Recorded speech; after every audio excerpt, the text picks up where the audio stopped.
I just received my gun safe from Old Glory, and I'm very pleased with it. This is a BR Series 5930. What caught my attention about the safe when I was looking online and in person was it had the highest fire protection rating that I could find. It was 2 full hours at 1,880 degrees, which is far superior of the other safes that I found. The average rating of the safes that I could find locally or on the internet were like 30 minutes for 1,200 degrees, or the best I'd found, closest to it, was 75 minutes for 1,500 degrees. So this BR series is by far superior. One of the most obvious features on this safe is there's 3 large hinges versus 2 hinges that are standard on most of the safes that you look at. And when you open the door, the first thing you notice is the large 1.5-inch diameter deadbolts, and there's 20 of them. The deadbolts are top and bottom and each side. The next thing you notice is when you open the door is a motion lighting sensor that kicks on. And so you have these blue lights as soon as the door opens, and you also have a built-in dehumidifier. The door is made out of a 4-gauge metal. It's 5 inches thick to hold all that fire retardant. The overall construction is 10-gauge metal versus 12-gauge. So I'm very pleased with the safe, and I just like to share.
All right,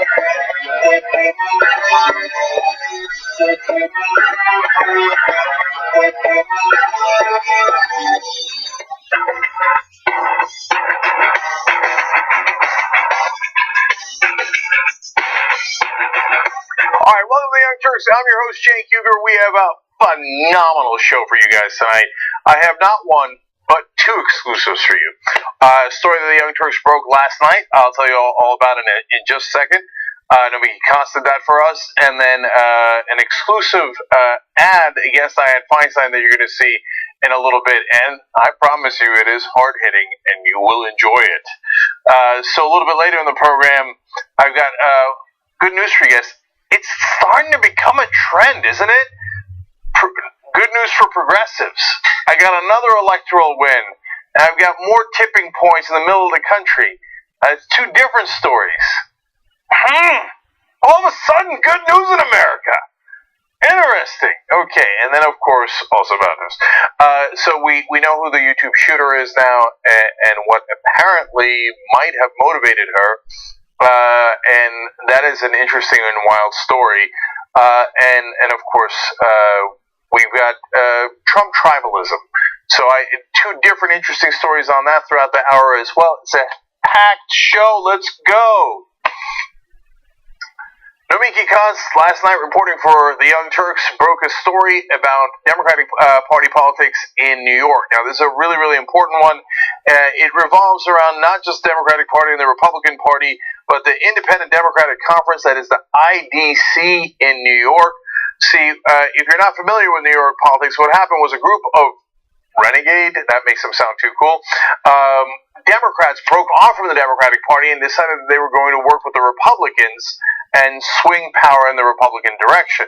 Now, that seemed to coincide with the reign of Governor Andrew Cuomo, and I'll give you the details on that. That was greatly frustrating to progressives in New York, and Nomiki last night broke the story that the reign of the IDC is over. Interesting. So here's a tweet in the middle of the night. I think she had it at 12:30 Eastern. Breaking. Insider sources say Governor Cuomo calling for an independent Democratic conference to disband as soon as tomorrow. Another source. A last-minute call with the New York State Senate Democratic Conference is scheduled for tomorrow morning.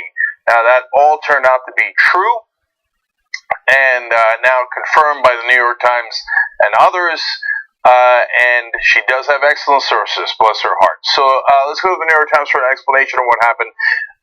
Two warring factions of Democratic lawmakers, they explain, have agreed to reunite and end, I should say, 7 years of infighting that has helped give Republicans a foothold of power in Albany in a dramatic upheaval of New York politics. Now, I'm going to tell you why Cuomo is doing this today. Now, Cuomo will say, golly gee, me, I don't have anything to do with the IDC. That's not my group. That happens to be a breakaway group of Democrats that has nothing to do with me. Let's find out about that. An alliance in the state Senate between Republicans and a renegade group of Democrats known as the Independent Democratic Conference was formed during Governor Andrew Cuomo's first week in office. Okay, well, that's our first clue. He gets in the office, and then all of a sudden, there is this breakaway group that somehow happens to hand Republicans power. Now, if you're asking, why would a Democrat want Republicans in power in any way, even this weird, convoluted way? Well, it's so that whenever he passes anything, he seems like a hero. Oh my God, I got it passed anyway. And whatever he doesn't want passing, the Republicans, I know it's a deeply blue state, but the Republicans made me do it. The IDC, what could I do? There was nothing I could do. Did we give more advantages to all my donors? There was nothing we could do. In the first week, it was not well disguised. Okay. So, for years, Mr. Cuomo, again, the New York Times continues here, had said it was not in his power to arrange a, quote, shotgun marriage between Mr. Klein and Miss Stewart Cousins. She leads the main Democrats in New York. And as a deal came together, the governor was very much in the middle of it. That's interesting. He said he had nothing to do with it and couldn't do anything about it. All of a sudden, he's doing the deal, and he was right in the middle of it. In fact, he's the one orchestrated. Nomiki reporting that he's the one that called the meeting, He's the one that led the meeting, and at the end of the meeting, the IDC was gone. Turns out there was a lot that Governor Cuomo could do about it. He just chose to do it now, and the timing is interesting. So let's get into that. Why is he doing it? Well, he has a strong primary opponent, which is, of course, making him move to the left. Say it with me. Of course, progressives fight. Even if you don't win elections, it forces Democrats pretending to be progressives to actually take more progressive positions. This happened last time when he was running as Zephyr Teachout, too. He moved to the left on a number of issues, and here he goes again. Now Cynthia Nixon is running against him, and she's not buying it. She says, if you've set your own house on fire and watched it burn for 8 years, finally turning on a hose doesn't make you a hero. Well, I kind of love that quote. That's a strong, powerful quote.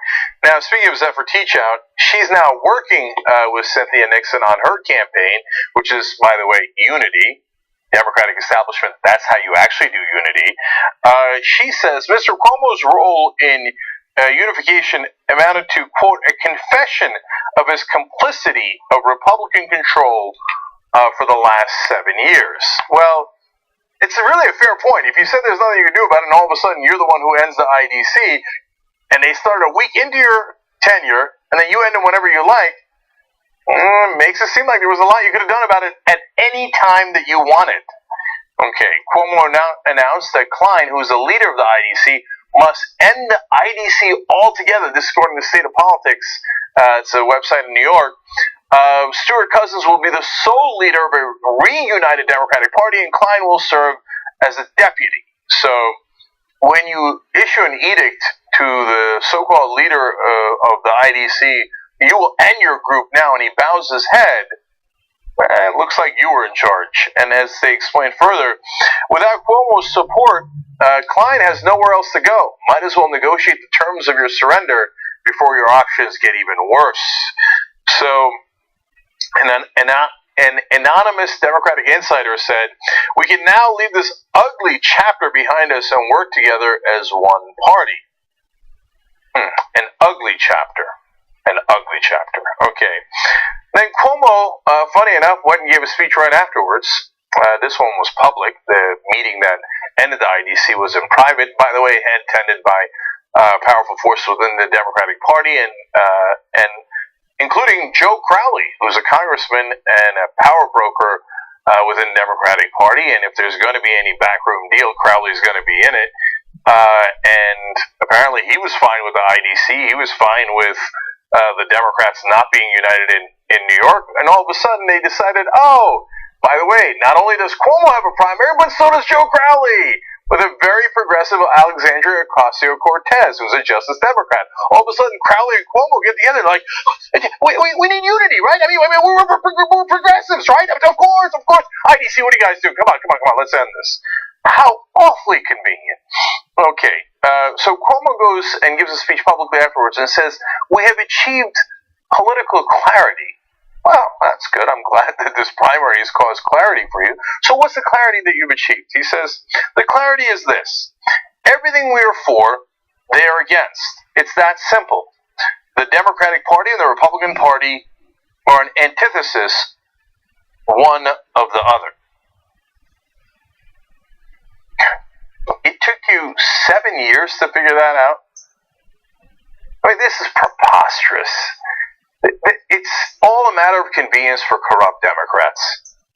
They don't want to win on the policy issues. When it comes to their own race, they desperately want to win and hold on to power and raise the money and then wield that power on behalf of the people who gave them the money in the first place. But when it comes to policy issues, they don't really want to fight. They don't really want to win. So they'll use any excuse to make sure that, oh, golly gee, we lost again, even in a deeply blue state. Nothing we can do. So now, all of a sudden, he's running in a primary. He's challenged on the left, and he's like, I just achieved clarity. I had an epiphany. It turns out the Republican Party and the Democratic Party are two different parties, and they're opposed to each other. Why didn't anyone tell me? Pathetic. Now, one last piece of curious timing here. Well, they have a kumbaya moment. The Democratic Party is reunited in New York. Well, I guess it looks like from the facts here that Cuomo could have done it anytime he wants. Why did he do it on this particular day? I mean, Nixon announced her candidacy recently. Obviously, that's a huge part of it. That's the main part of it. But listen to this timing. The deal, we go back to the New York Times here, the deal comes less than a week after lawmakers passed a $168 billion budget, a spending plan, Ms. Teachout noted, in which Ms. Stewart Cousins had been excluded from the negotiations. So the leader of the Democratic Party, not included in the, obviously, in the legislature there, not included in the budget negotiations. The Republicans are there, the IDC is there, they make a budget that is, again, on behalf of the donors. What a wonderful coincidence! The donors keep catching these lucky breaks. And then right after they're done with the budget, then Cuomo turns around and goes, I ended the IDC. I mean, I never had any control over it, but I ended it. I should get credit for ending it, but I should get no blame at all for starting it in the first place and maintaining it for 7 years. What a bad break! We already spent the money.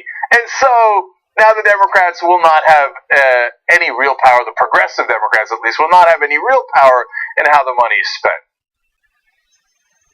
All these weird coincidences surrounding Andrew Cuomo.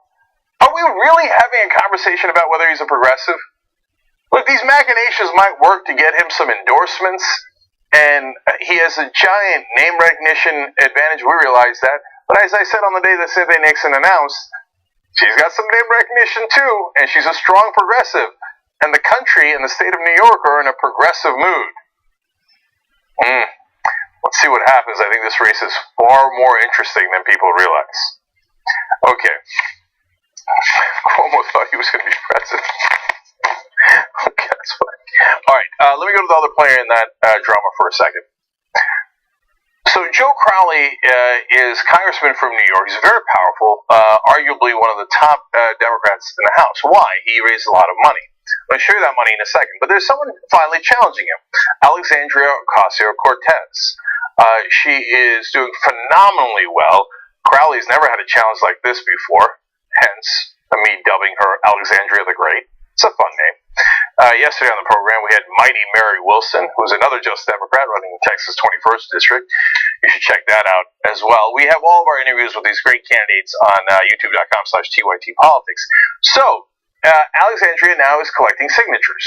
She's trying to get to 10,000 signatures to make sure that she's on the ballot and everything's kosher. Of course, what does Joe Crowley do? He controls a lot of the Democratic machine in that area. So conveniently, all of a sudden, voting areas are beginning to change. Oh, that's a heavily minority district that might favor Ocasio-Cortez. Yeah, we're not going to vote there anymore. The polling station is going to... Oh, man, what a break! We're going to have to move the polling station. I've seen this movie before in New York.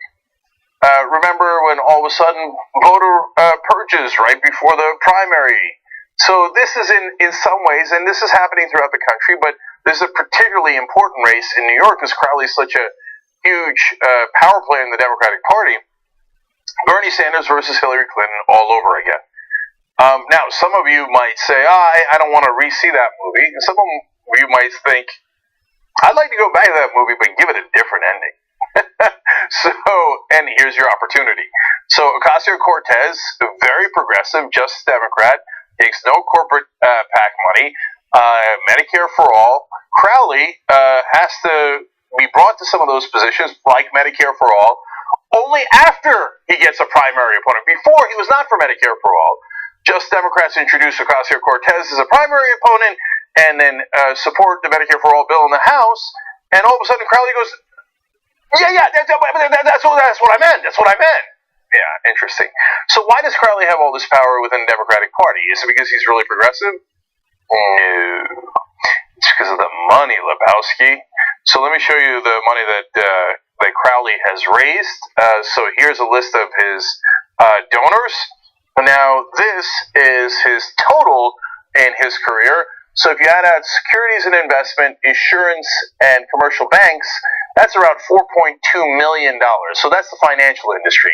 Real estate is also incredibly powerful in New York and leads to a lot of corruption. That's $1.6 million. Together, that's about $5.8 million. Now, Crowley looks at that, and other Democrats look at that and go, bravo! Way to raise a lot of money from bankers. Excellent job, Crowley. Real people look at that and go, what are you going to do on behalf of the people who gave you $5.8 million? You think that bankers gave Crowley money for their health because they thought it was a charity? No, they gave that money for a return on investment, an investment that they have reaped over and over again, and hence donations to Crowley over and over again. But here comes Alexandria, and she doesn't take any of their money. She doesn't take any of it. So how are you going to corrupt her? Well, you can't. Well, that's the beauty of it. So let me show you just this last election cycle, because if the first time the bankers gave you money, it might have been an accident. The second, the third, the eighth time that they give you money, it is not an accident. That means they did get their return on investment. So here's the latest Crowley chart from the latest election cycle. Look at the bottom there. Can you tell which industry gives Joe the most amount of money? Oh, yeah, there it is again. Finance, insurance, and real estate at $726,000. So the money keeps on rolling in.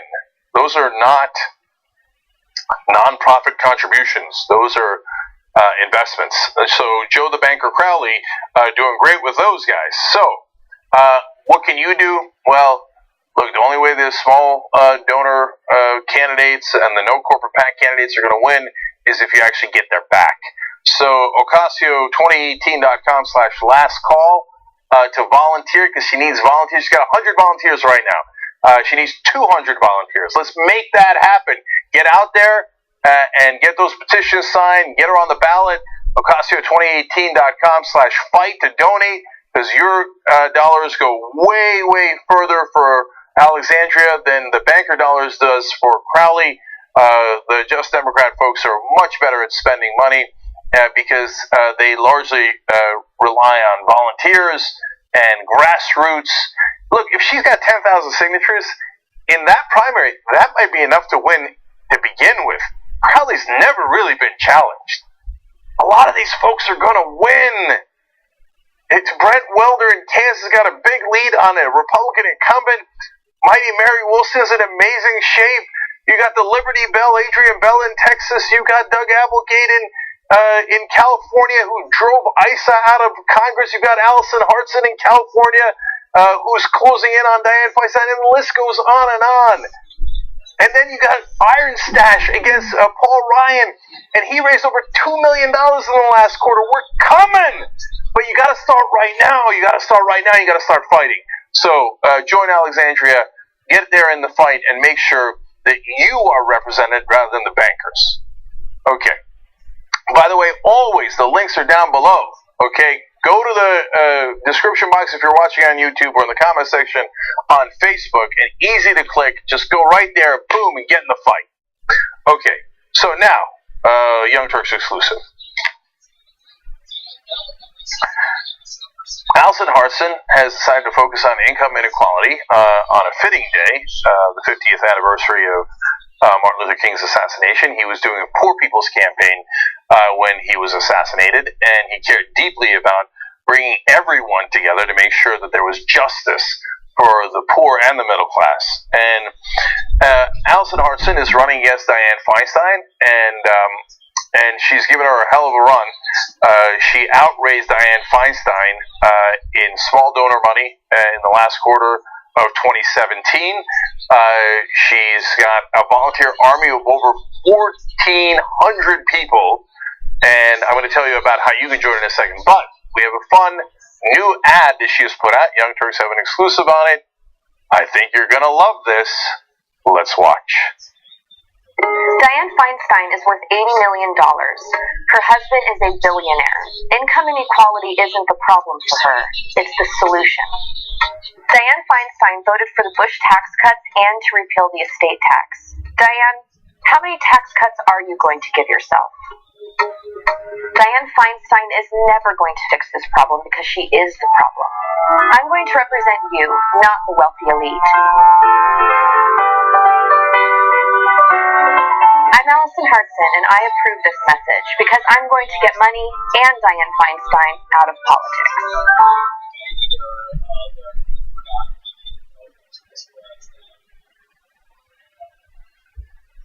Damn!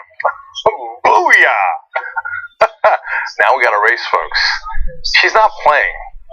Look, a lot of people come in and they play patty cakes. Oh, well, the honorable, gentle lady from California has great intentions. No, she doesn't.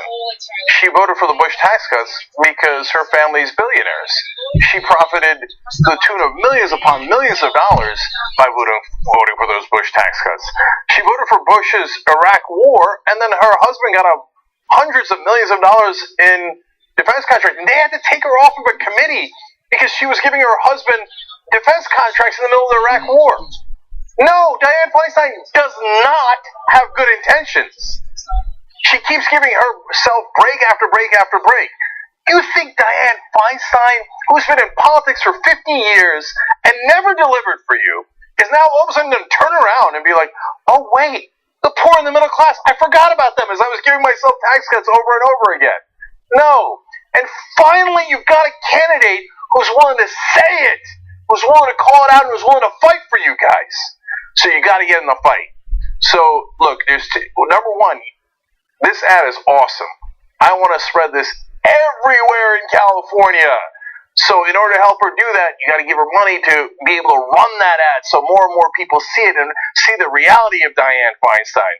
So look, we'll have links down below. Click those links, really easy, and help raise money for the ad or get involved as a volunteer. So as a volunteer, AllisonHartson.com/now. The link, justdemocrats.com/Allison, always works to donate to Allison. Just click down below. If you like the message that she's sending, help send the message. Dianne Feinstein, corporate Democrats, we know what you're about. We know you're never going to do Medicare for all. Dianne Feinstein went into the town hall where she said she's not ready yet for Medicare for all. Yet? I mean, you've been in politics 50 years. What do you mean, yet? Okay, and then, coincidentally, a week later, she went and raised money from the healthcare industry. It is corruption 101. We don't have income inequality in this country by accident. We have income inequality in this country because people like Dianne Feinstein voted for it. It hurt all of us, but it helped her family tremendously. Why don't you get one of us into Congress to represent you? Allison Hartson is a teacher. Then she took a pay cut to work for a group that wanted to get money out of politics. Why to get money out of politics? Because if you don't, the money corrupts everything. Allison's not taking any PAC money. That's why you got to get in the fight and help her. Be part of Allison's army. Let's have a giant progressive victory. It will shock the world. And Allison's strong enough to make that happen. Let's go right now. Let's get her 2,000 volunteers, and let's get her at least $10,000 more to run that ad in digital and perhaps even on television. It appears that Hartson is coming. Okay, we're going to take a quick break. We're going to talk about that anniversary of Martin Luther King when we come back. And we've got a lot more news for you guys, including good news for progressives and victories in Wisconsin and a great fight in Oklahoma. We'll come right back.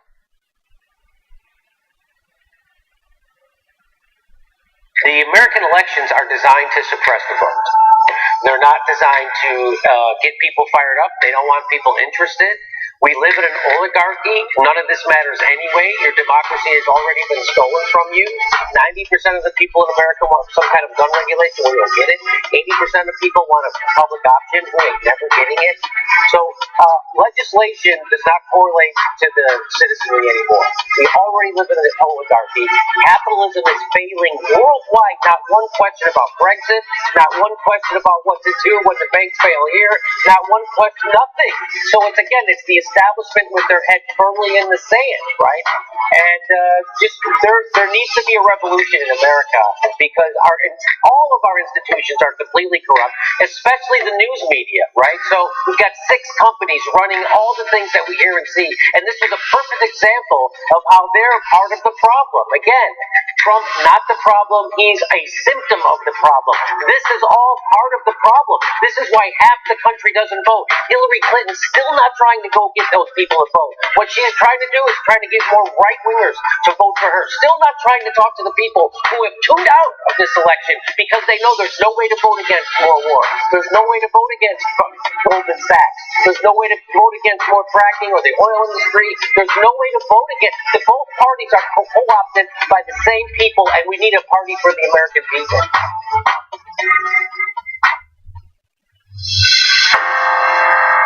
That's 300 million. That's a pretty good number. We were doing a press release on it, and I got all worked up. And I said, okay, well, that's the size of the U.S. population. You know what our next target is? The size of the entire world on the road to 6 billion. Although by the time we hit it, it'll probably be 7, maybe 8 billion. Not a big deal. A couple of days ago on the TYT network, we passed 1 billion views. What the hell? What the hell? No, that's a big freaking deal. 2 billion views. What now? Sorry. What did we do? 2 billion? 2 billion. They said it couldn't be done, but it was done. We just crossed 5 billion views on YouTube. I mean, imagine 10 years ago thinking, one day, you're like, are you nuts? Yep, Church crosses 6 billion views. They said you couldn't do it. You can't change the media. Don't try. Well, here we are. We're changing the media. Thank you, thank you, thank you.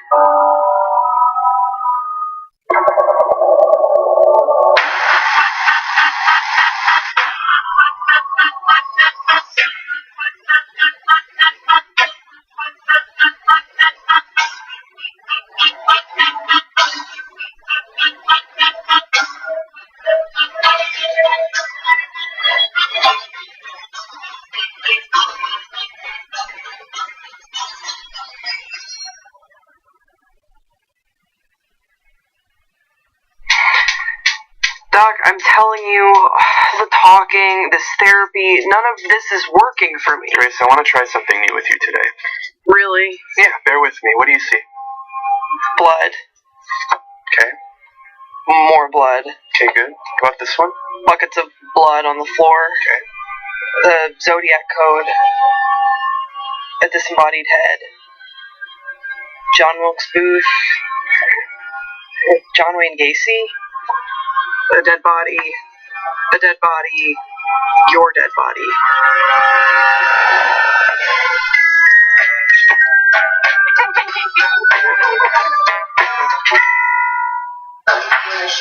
But instead I was like, I'm just trying to protect my engagement ring.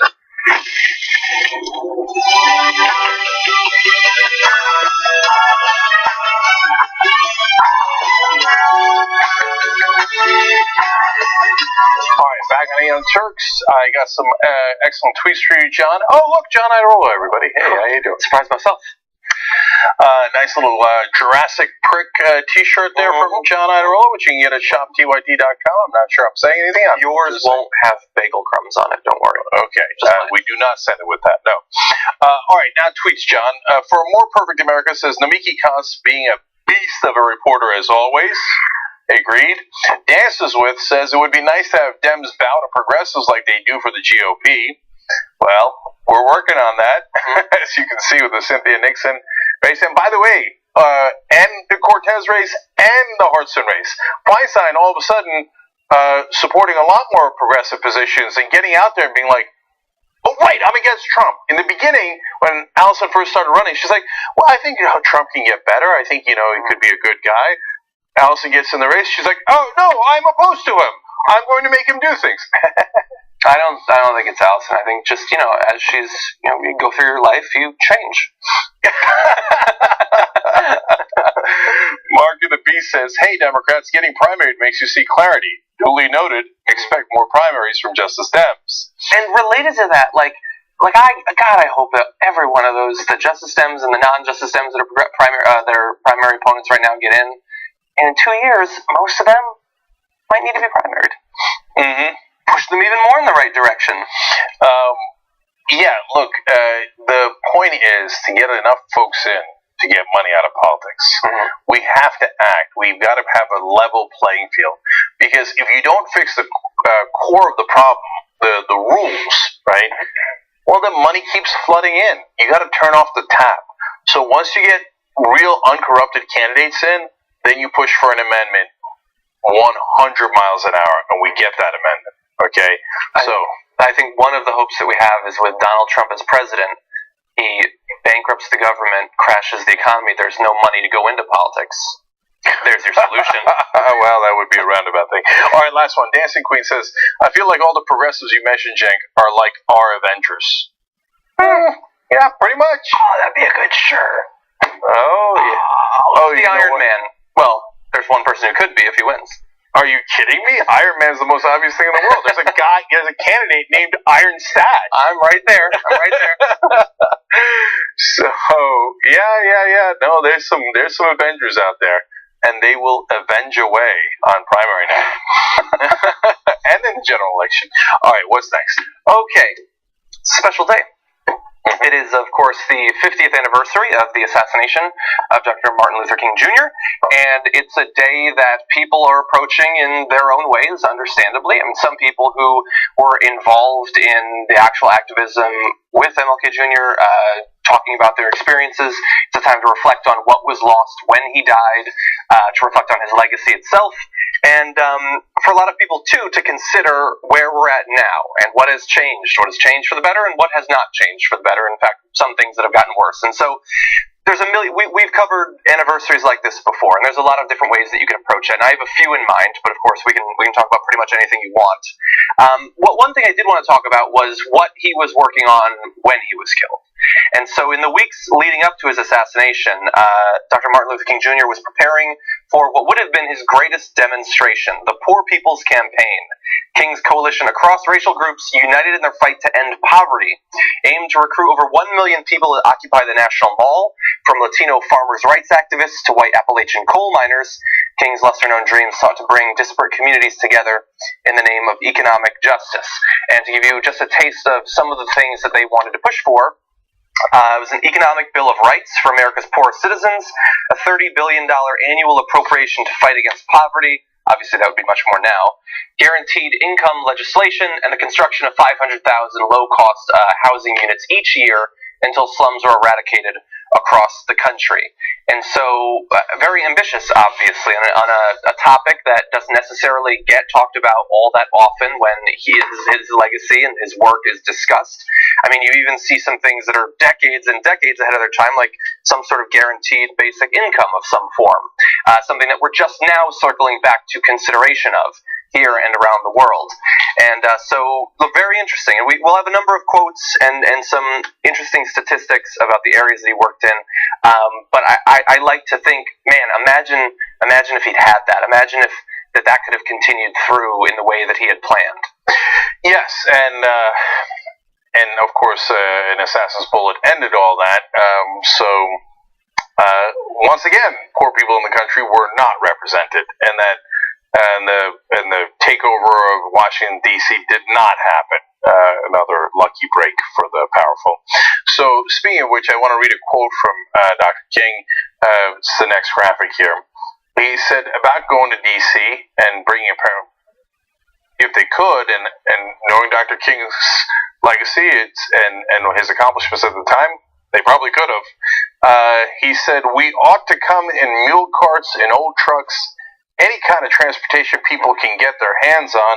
People ought to come to Washington and sit down if necessary in the middle of the street and say, we are here, we are poor, we don't have any money, you have made us this way, we've come to stay until you do something about it. What does that sound like? That kind of sounds like Occupy. Mm-hmm. So I bring that up for two reasons. One, the man was so far ahead of his time, it is astounding. Whether it's the guaranteed income that people are now finally talking about, all 50 years later, or the Occupy movement. And the second reason is he knew something that the mass media and our politicians have been avoiding for these last 50 years, which is that things don't happen by accident. That you can change the rules, and the rules have all the effect in the world. So, for example, on the issue of race, they changed the rules so that it allowed African Americans in the South to be able to vote. The Civil Rights Act made a giant difference. What was that? That was legislation. That was changing the rules to make it more fair and seek justice. And on the issue of income, it is the same situation. In fact, in a lot of ways, it is more clear. So they lower taxes on the rich. That's a rule. That's a law. They changed it. You could say they rigged the system on behalf of the rich and corporations. They just did it again, to the tune of trillions of dollars, right? And then you say, well, a higher percentage of taxes are going to be paid by the payroll tax. That's the one that you put in for Social Security and Medicare. Who pays that? The middle class pays that. That's how you rig the rules. Are you going to have more affordable housing? No. That's how you rig the rules. Are you going to have more deregulation for multinational corporations? Yes. So that's how you set the system. And what he was saying in that quote is, it's not an accident that you're poor. There is actually something we can do about it. So let's go and demand that our representatives represent us. The system piles weight on top of you and then makes you feel bad for bending over, basically. So there are some quotes that I want to read. Before I do that, though, I do want to say one thing, because obviously we're remembering this particular individual because of obviously the 50th anniversary of his tragic assassination. But in the past, especially in the past few decades, a lot of people, a lot of them who look like me, remember him in a way that really does a disservice to both him and the movement that he represented. And there's a variety of different ways that happens. Obviously, there's the constant sanitizing of what he stood for, of the positions that he was a radical on, his views about other countries, his focus on not just segregation and racism, but also economic justice and things like that, his interest in environmental justice as well. So many different aspects of his own history get sort of washed away in remembering him. But then also people will remember him in a way that to some extent stresses too much one individual. Now, he deserves to be recognized, obviously, but he existed inside of the context of any number of other groups and individuals, some of which had been working and organizing and pushing for change for decades or a century or longer before he was alive. And he was a continuation of that. And so I do want to recognize some of these quotes, but we are not in any way trying to say that this is all that he was. He was obviously much more. With that said, here are some of the quotes that stood out to me. The rich nations must use their vast resources of wealth to develop the underdeveloped, school the unschooled, and feed the unfed. Ultimately, a great nation is a compassionate nation. No individual or nation can be great if it does not have a concern for the least of these. So I definitely liked that one. He was not simply focused on the United States. Obviously, he understood not just how the system inside of the U.S. has held back purposefully many here in America, but that we and other Western powers historically have done that to a great number of other countries as well. One other quote that I'll paraphrase here, it's actually in one of our shirts that the Young Turks offers out there, because I loved it so much, is similar to what you were saying about him earlier. And it goes to the effect of, a man cannot ride you unless your back is bent. Not only did he have great dignity, but he had great strength. So he has been mischaracterized on purpose in a lot of ways. There's the hilarious thing of Fox News trying to take ownership over him, saying, "Oh, he was a Republican." Preposterous, right? And then saying, "Oh, he saw past race, so we shouldn't talk about race anymore." That's not what he said. And even in the "I Have a Dream" speech, he talked about the vicious racists down in Alabama.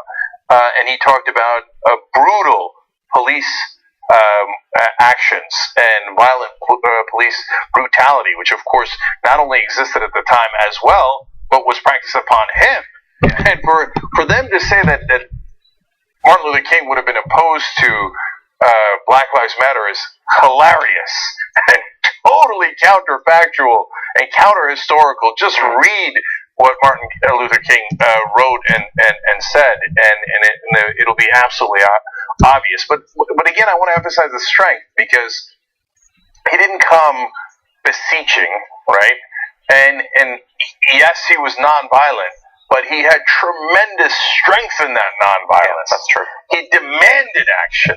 And so, again, if you study the history of it, when Lyndon Johnson was slow to act, and also when JFK was slow to act, he brought down pain upon their shoulders through tremendous civil disobedience that shook them to their core.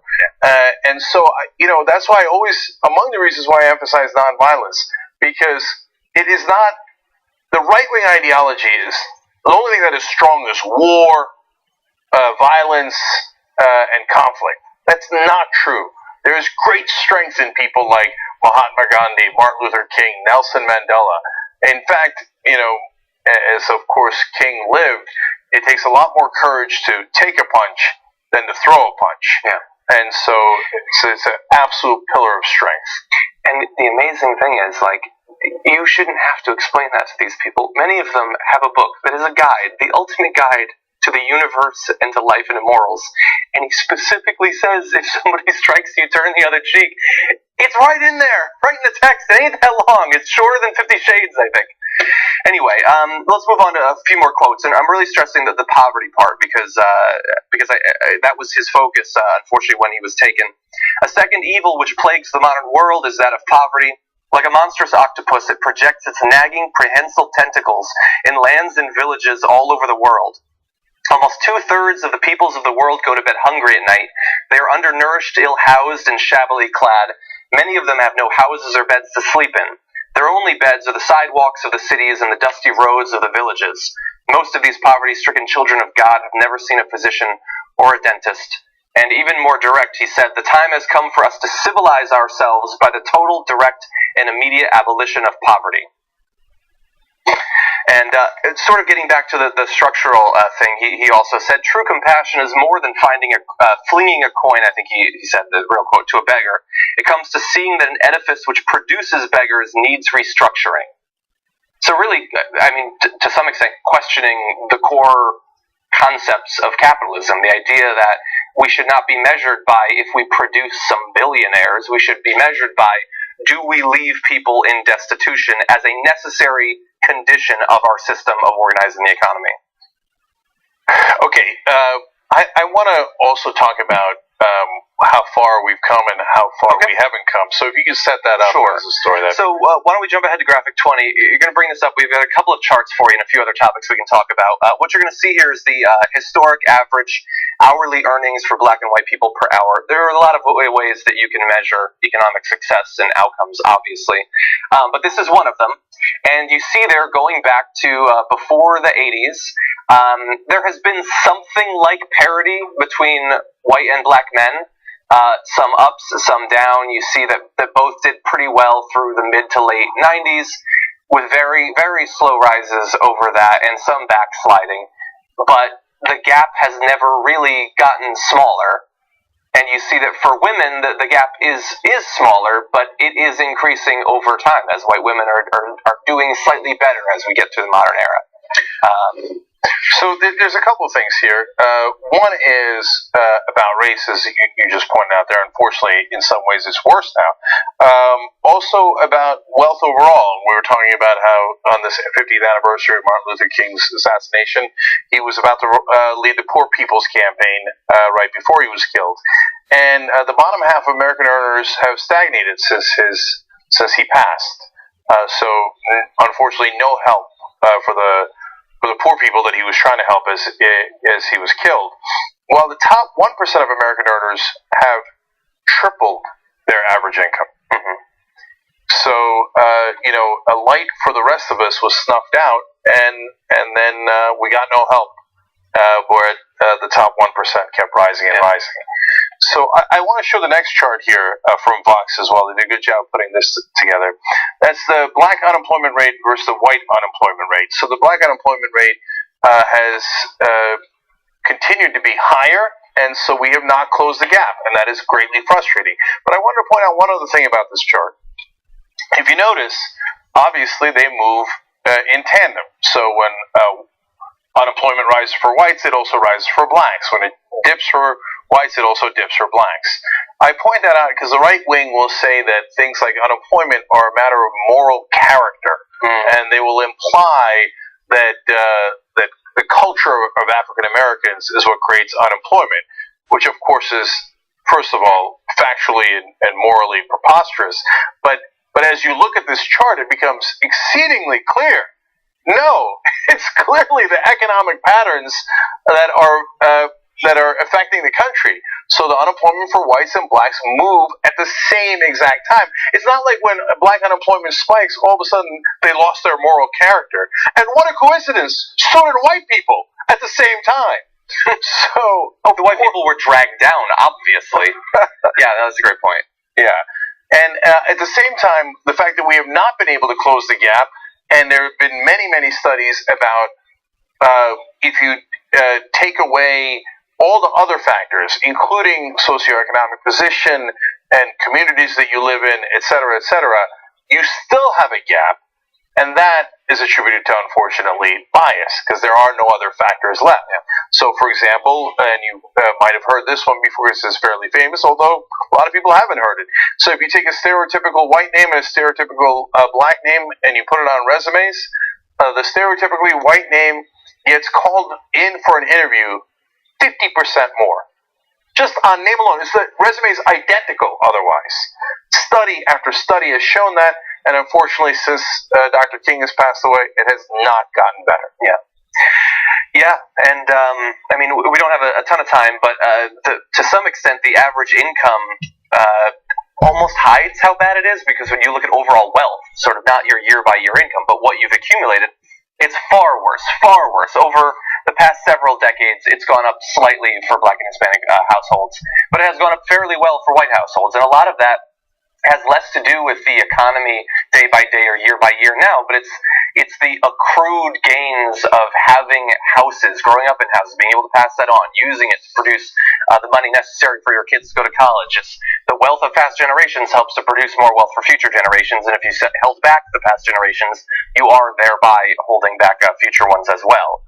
There's things like the persistence of school segregation, which has not improved that much over the past 30 or 40 years. In some areas, has actually gotten worse.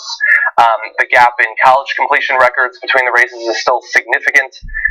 You have the rise of mass incarceration, which is in some ways worse than it was back during that time, and a number of other metrics like this, things that we obviously should have done much better on. And you can look at the charts. We're not showing you anything that wasn't freely available on income or wealth or any of that. And you can look at that, and you can see under what periods things have gotten better and where they've gotten worse, and you can draw some lessons from there. But overall, the lesson is that even when things are getting better, they're not getting better fast enough, and we haven't reached where we need to be. So the last two things on that, and one is the good news, which is high school completion rates for African Americans and whites have caught up. And so they're nearly the same now. Hey, look, so some improvement in some areas. But it also goes to show you, if you try, it turns out you can have success. We actually did try to increase the graduation rates in high schools for African Americans. And we did it, right? As a country, as a society. In a lot of other areas, we never bothered to try. So remember, when African Americans were freed after the Civil War, they all started, not all, but most, overwhelming majority, started with zero. They started with zero. So you have to make an effort, because history has cascaded consequences. So which leads to prisons. Why has it in a lot of these categories gotten worse, not better, since Martin Luther King passed away? The prison industrial complex. And so the war on drugs has imprisoned about 1.5 million African American men. And so that is a stunningly high number. And as some scholars have pointed out, there are now more African American men in prison. Of course, the population has gone up. Everybody understands that. But still, it is a stunning fact. More African American males in prison now than there were slaves at the end of the Civil War. So, male slaves. So, we made those decisions. We decided to do the war on drugs and made marijuana illegal when we didn't need to. And in fact, Richard Nixon, his aide admitted it later in the 1990s, said, yeah, we did the war on drugs partly to imprison our political opponents, the liberal hippies and the blacks. They targeted blacks on purpose. These are not accidents. They made active decisions. We need to reverse those decisions so we can at least get on the path to justice. The moral arc of the universe might bend towards justice, but we got to help it bend. That's our job. So let's work together to make that happen. Okay. All right. We got to take a break here, guys. We've got great news out of Wisconsin for progressives when we come back.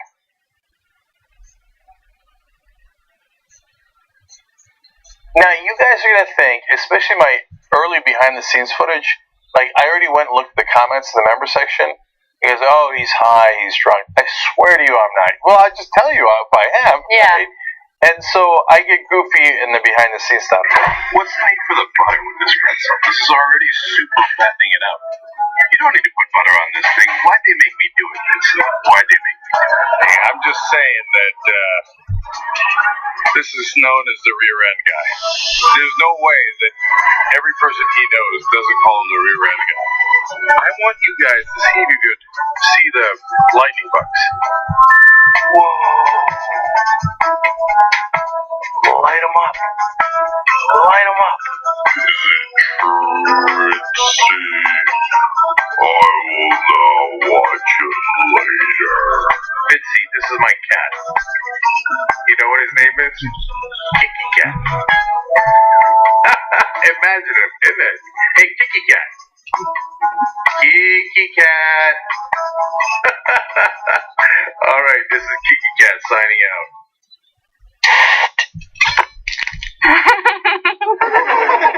See anyone you recognize? Maybe something you're curious about? It's okay. No need to be ashamed. I think it's normal to mull over the macabre from time to time. I mean, it just goes to show something about human nature. Why would we rather her had killed, 650 people in all these awful ways? I mean, this is like your Leatherface chainsaw, like a boogeyman. I think that a lot of these people were like, you know what's more powerful than the president? The person who kills the president. There is a dark side to human nature that we all want to explore. So, you stay up late, reading about what happened, how it happened. They would have shown all these girls that were being held captive if they had played it on a video cassette player, but they said we didn't have a cassette player, so we didn't play the tape. They couldn't get one? As soon as they went to go check out Ed Gein, well, it became pretty obvious that he had done it. Yeah, he wasn't even sly. Yeah, you walk into Ed Gein's house and you have walked into Ed Gein's house. The media wants to find a boogeyman. At the end of the day, they want to find an answer that they can pin something on, even if it's not the most accurate or correct. I absolutely think that the parents are hiding something. Right. Something's not adding up about their story. The Anchorage Police Department said that her lifestyle left a lot to be desired. Even though they interviewed Robert Hansen, they still were like, you're a slut. Statistically, we've all met someone who's murdered someone. It's murder with friends. Don't be scared. You're among friends.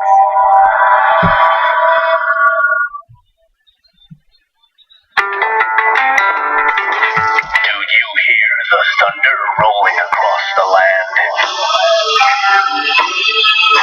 That's Godoy the Gavel. Godoy the Chief Justice, your case is going to be dropped. Breaking the back of injustice. He makes the call. Can I jump in? He takes the shot. I'm for it. We have to start somewhere already. Don't try to pull the wool over this man's eyes, or you'll end up with a mouth full of wool and an ear full of reason. You don't realize everything after. I actually wasn't that sure. Haley's inspired me. Without this judge, Jesus was persuasive. our great discourses would be torn asunder. I think she has a strong case.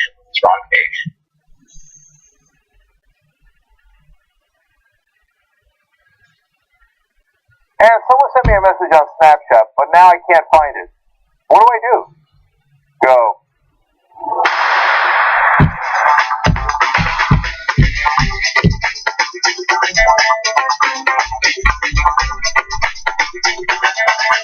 Back on TYT, Jenk and John with you guys. The Mathematician says, Jenk joined Johnny I for hour one. Goody.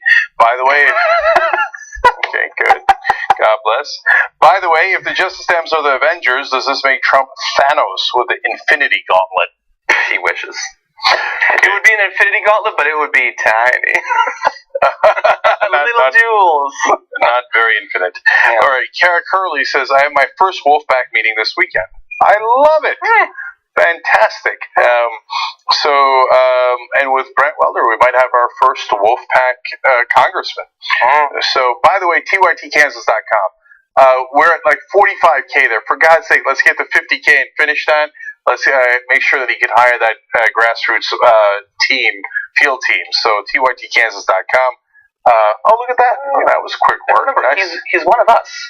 Yeah, he's a TYT member and a Wolfpack volunteer, and he's now currently beating the Republican incumbent by 7 points in the middle of Kansas.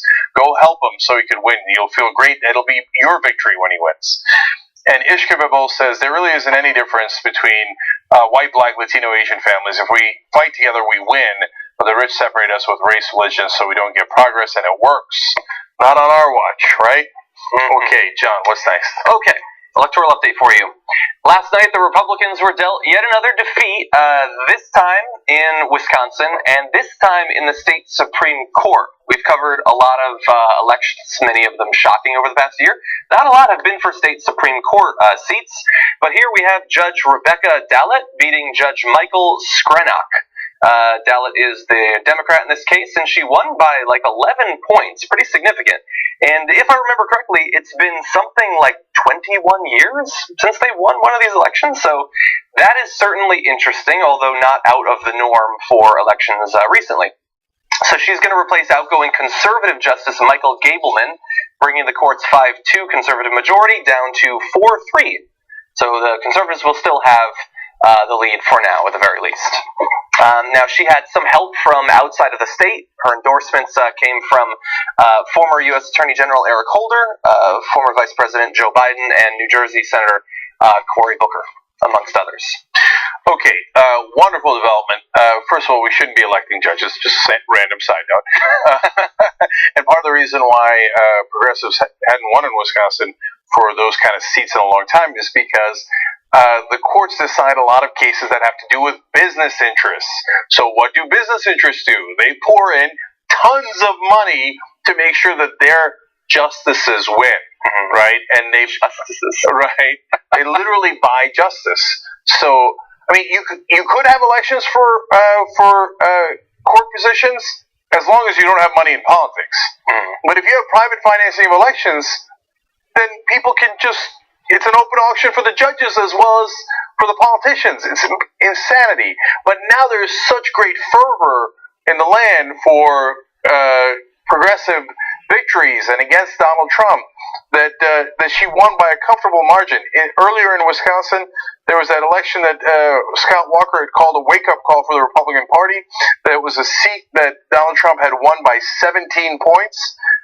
It was a state Senate seat, and now a Democrat won it in special elections. In fact, in this same state, Democrats have been so successful in these special elections that Scott Walker tried to end special elections completely. And the courts were, and as you can tell, the courts are actually conservative still to this day. It was 5-2, in fact, at the time. They're like, yeah, that's still illegal. You can't do that. You can't just say there are no more elections. Yeah. Right. But they took it in stride. I actually think this is Pennsylvania, but where they got the same sort of thing, and they were like, okay, we're going to impeach all the justices.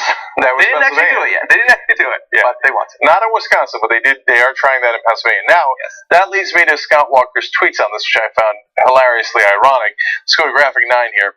He said, tonight's results show we are at risk of a blue wave in Wisconsin. Goddamn right you are. The far left, hilarious, is driven by anger and hatred, even funnier. We must counter it with optimism and organization. Back to hilarious. Let's share our positive story with voters and win in November. The left is driven by anger and hatred.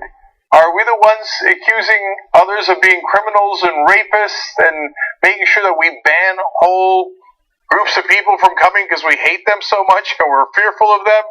Are we the ones that did that tiki torch rally in Charlottesville filled with anger and hatred? It's their ability to project what they're thinking onto their opponents is limitless. So, and then I love the idea of Republicans with optimism. Like, oh my God, Maybe immigrants will bring us good things. Maybe the races being together is wonderful. Maybe gay Americans should have the same rights as straight Americans. I'm so optimistic. The Republican Party. Yeah. Okay. Yeah. By the way, I love that it doesn't matter who you are. If you're running as a Democrat, they'll just call you the far left. She's described as a liberal. I have no idea what her positions are. I don't know that she's some sort of crazy, wide-eyed progressive. She's a liberal. She's the far left. Be scared of the far left. Well, it's not like there's any far right to be scared of, right? No.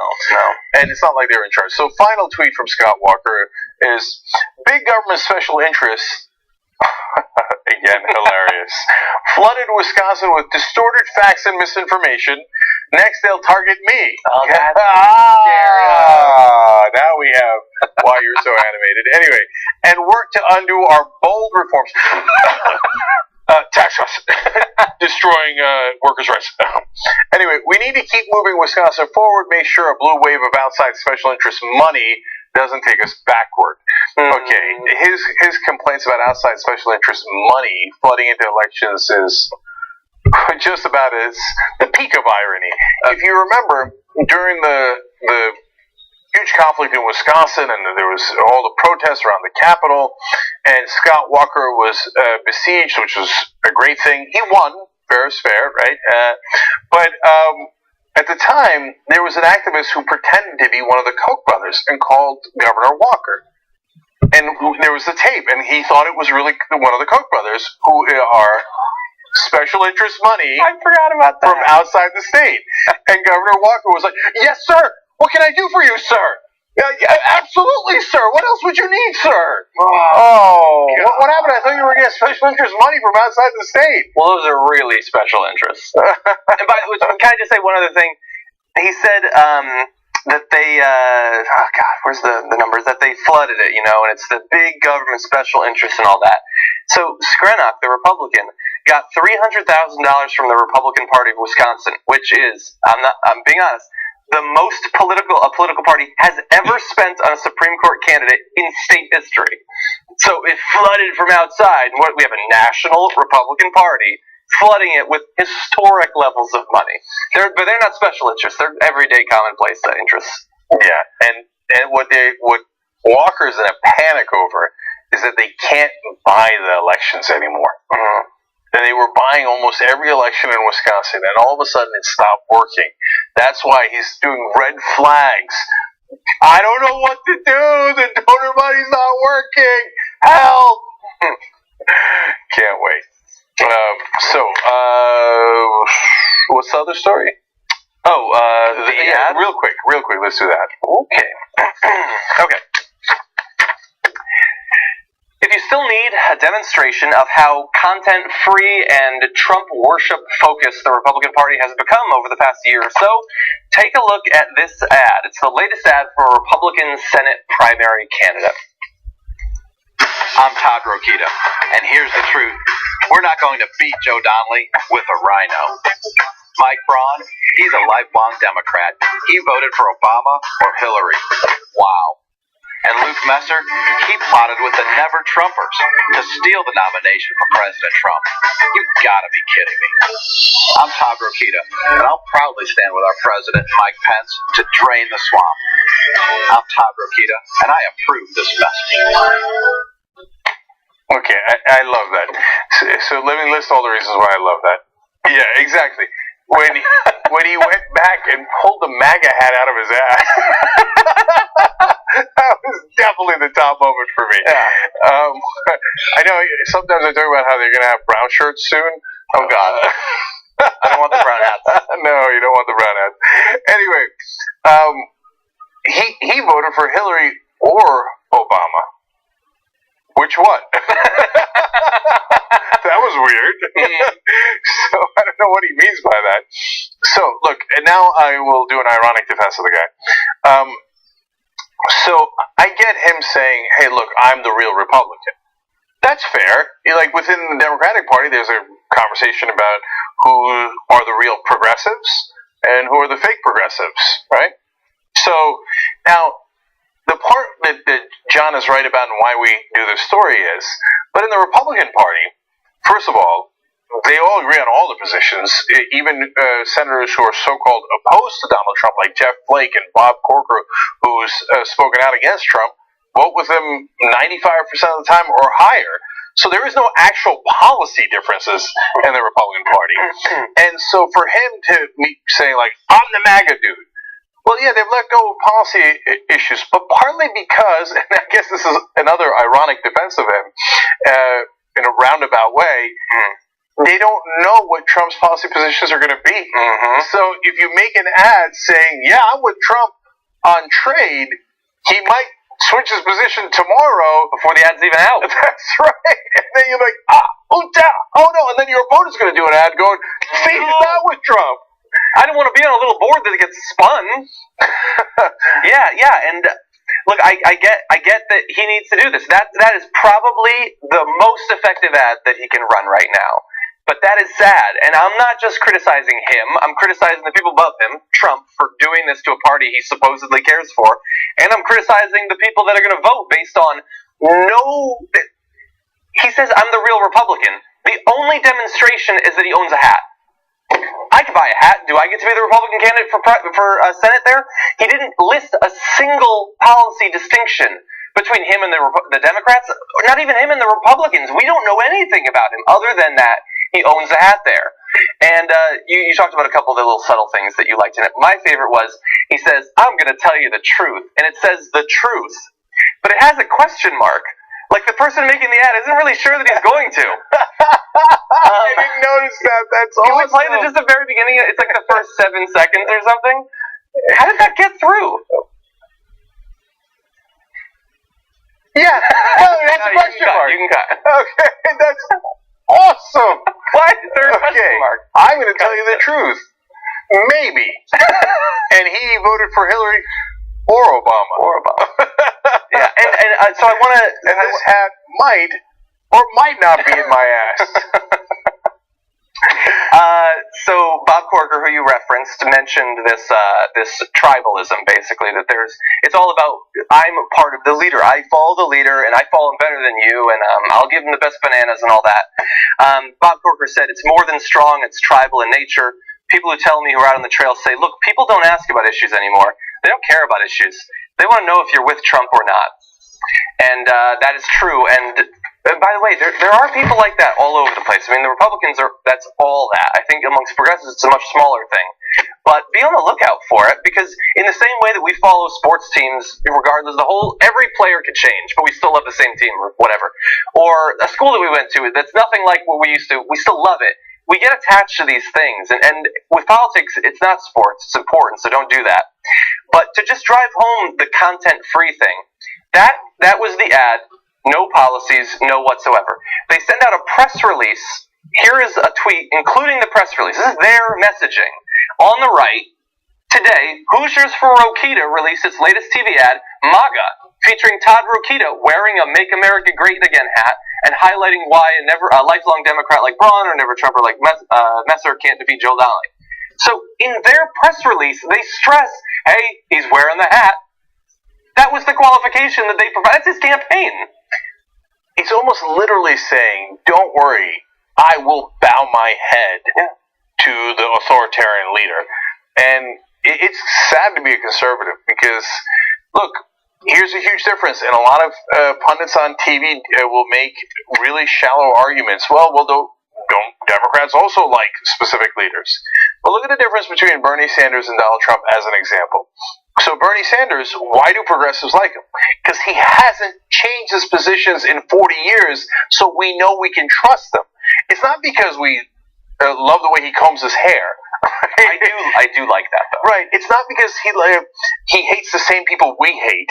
It's not because he likes to bully other people. It's not artificial. It is based on his policy positions. Yes. If he changed his policy positions, I guarantee you he would lose his support. Right? Trump, on the other hand, changes his policy positions almost every day. Joe, no. The DACA kids are going to stay. No problem. I guarantee you they're going to stay. DACA, I'm taking it away. It's outrageous. It's outrageous. Oh, the Democrats took DACA away. It makes no sense. But as long as you wear that stupid hat, they're like, yes, dear leader, yes, whatever you want. Even his own supporters are in favor of the the Dreamer kids being able to stay, but he's against it, and he's the one who took away the legislation. They're like, but do you have the hat on or don't you have the hat on? Oh, you've got the hat on, you've got the red hat and the brown shirt, I'm in. This was the only thing stopping it from Trumpism from being a religion was that they didn't have their own fancy hat. And now, like every religion, they have their hat. And if you don't wear it, you're an immoral person. There you go. What is he going to do when the other guys get hats? Maybe that's what we should do for Bernie, hide his bald spot too. Get him a TYT hat. All right, guys, we got to go. Thank you, John. Anna's going to come back. We found out who the YouTube shooter is and what her motivations were.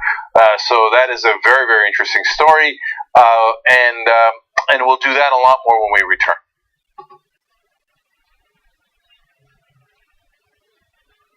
My name is Allison Hartson.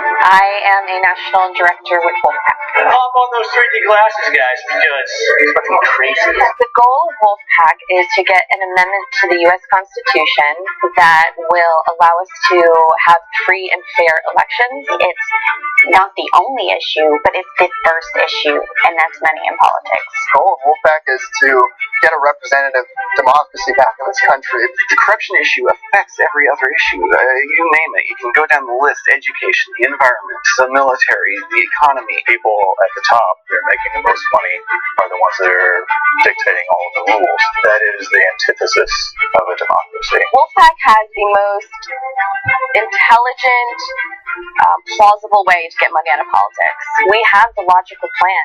So what we're trying to do is to use the power that our forefathers gave us in the U.S. Constitution through Article 5. Article 5 is a specific procedure set up in the Constitution to propose amendments to it. You have to work state by state. And you need 34 states to make that happen. Vermont, California, Illinois, New Jersey, and Rhode Island, we passed in those states so far. One of the hardest parts of my job is that I have to follow her. Give me a break. My name is Mike Manetta. I am a national director with Wolfpack. We have decided to move Wolfpack from defense to offense. We travel from state to state constantly. This year, she was gone from January 2nd until, I think, May, without ever going home once. So that's dedication. I get frustrated and want to quit every other week. No, I'm kidding. Kind of. There are definitely really tough moments. But the most amazing thing about it all is that we get through it together and we get stronger because of it, and we just keep each other going. Like Mike and I, when I'm down, he like pushes me forward, and when he's down, I push him forward, and we keep on going and work like a team like that. And that's what we tell our state teams, and that's why they need each other as well. Because it takes a lot of tenacity and a lot of perseverance and resiliency to be able to get legislation passed, period, let alone to fix corruption in the most powerful country in the world. When we passed in California, that was my first win that I got to personally enjoy. That was amazing. I think I was hooked. Officially hooked at that point. I was in Rhode Island when we passed. I was probably there every single day that week, just standing outside, holding up signs, waiting for legislators. 2 years of really, really hard work condensed into this one amazing moment of victory. To have those moments, it literally makes everything that we do so much more rewarding. If people are truly sick and tired of sitting by and watching what's happening to this country, and if people are truly sick and tired of just talking about it and tweeting about it and liking it and sharing it on Facebook, it's time to take action and get out on the streets and get involved and learn how to get involved even if you don't know how to. You cannot just complain from the sidelines in this day and age. There is too much going on. We need to do this now. There is no time to waste. Anybody who wants to get involved, is curious, is a little scared, but would like to know how to possibly start learning how to make this happen should go to wolf-pac.com, wolf-pac.com, and sign up to volunteer. No experience necessary. The facts are on our side. The history is on our side.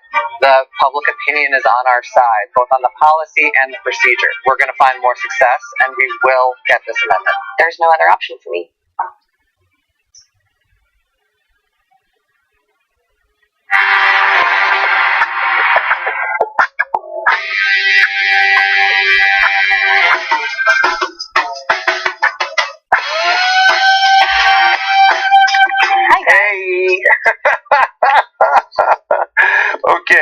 we were having a conversation when we came back from the break.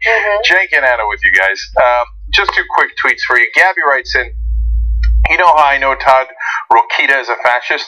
He doesn't state any position. All he did was put on a badge. In this case, a red hat. In the 1930s, it had been a red armband. All this has happened before, and all of it is happening again. I mean, he's a man of many hats. Who wears many hats? Yeah, well. That ad was hilarious. Agreed. Hilarious. Rory Dennis, also about that ad, says Ben Mankiewicz often speaks of how his father could identify an anti-Semite by the hat they wear. I see what he means now.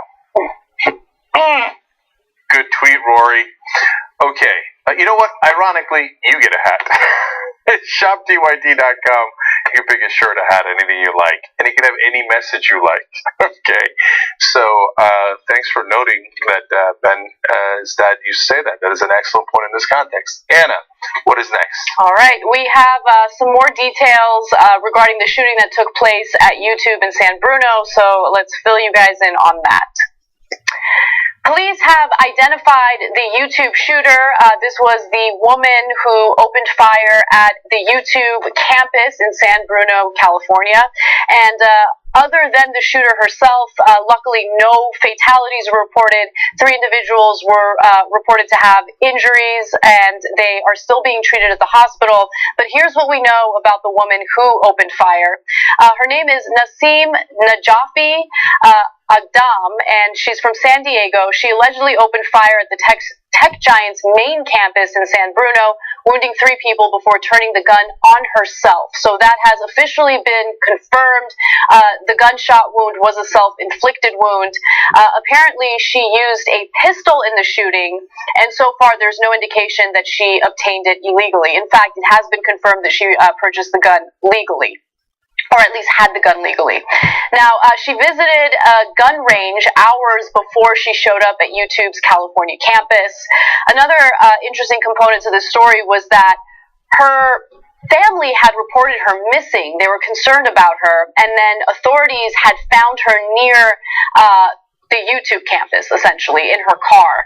And when the authorities had alerted her parents that she had been found, and they let them know where her location was, they said that they were concerned because she was angry at YouTube, and she was holding a grudge against YouTube over her videos being demonetized. Okay, so let's give you some more details on that. Now, Mountain View officers had found her sleeping in her car early Tuesday, hours before the shooting, and described that she did not pose a threat, which is why they didn't take her in custody. They let her go. Now, here is what the San Bruno police chief says. We have a pretty good idea, but we'd like to get some more information before we can definitely say exactly what that motive was. But obviously, she was upset with some of the practices or policies that the company had employed.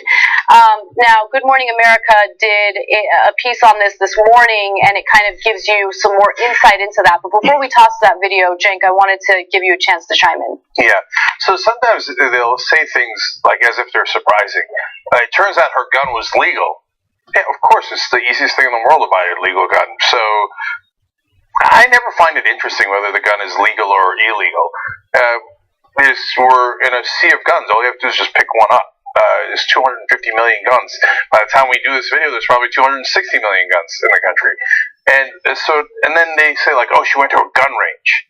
Yeah, people go to gun ranges all the time.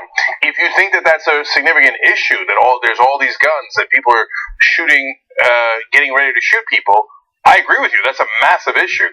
But if you want to do something about it, the gun rights people will flip out. And they'll say, oh, if they caught her, and by the way, the cops did talk to her, as Anna pointed out, beforehand. And the one thing that was alarming here was her own family saying, watch out, she might be dangerous, we're worried about what she might do, including to herself, right?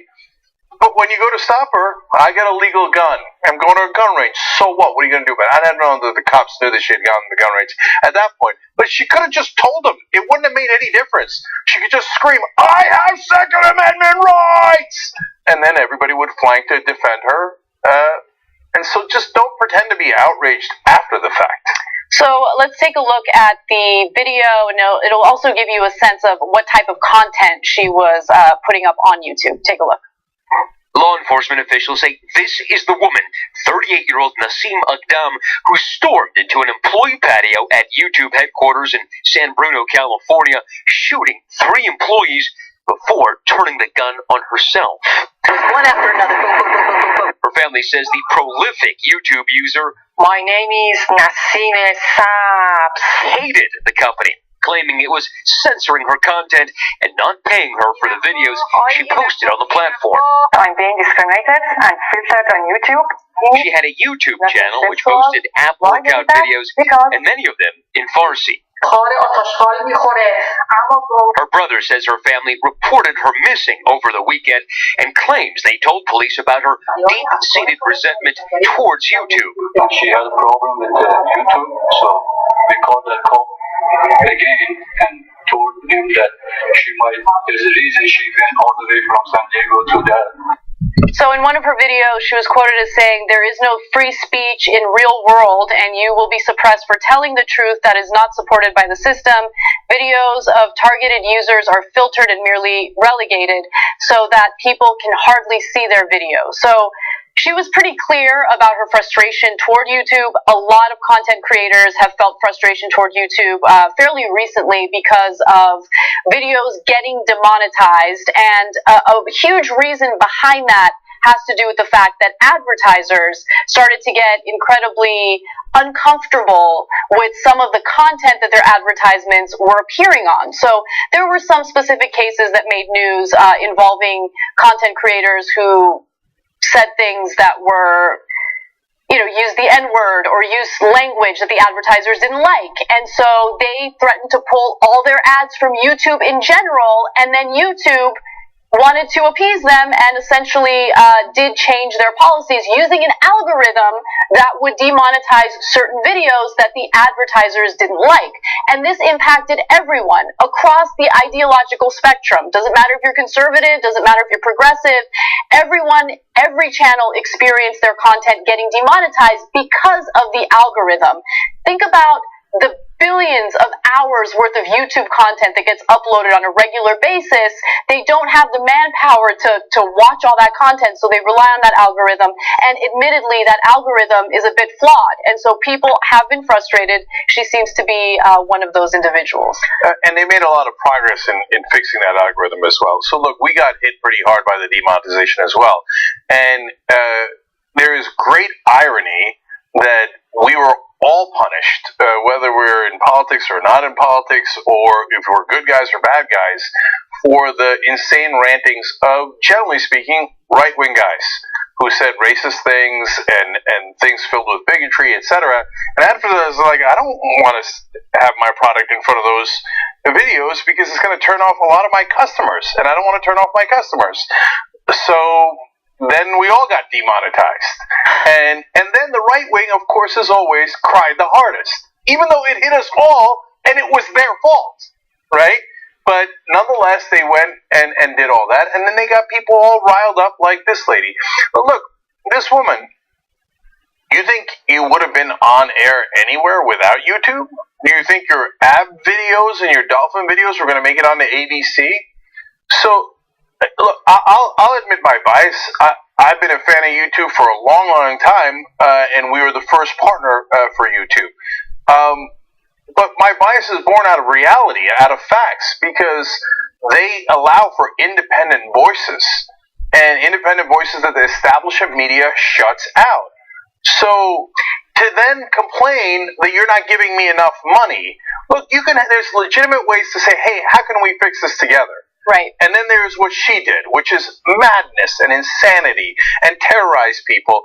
And she claims to be, she was apparently an extreme vegan. I'll grant you that she was extreme. And she says that she was for, and here's a direct quote, "For me, animal rights equals human rights." Well, how about the rights of the humans that you try to murder? Exactly.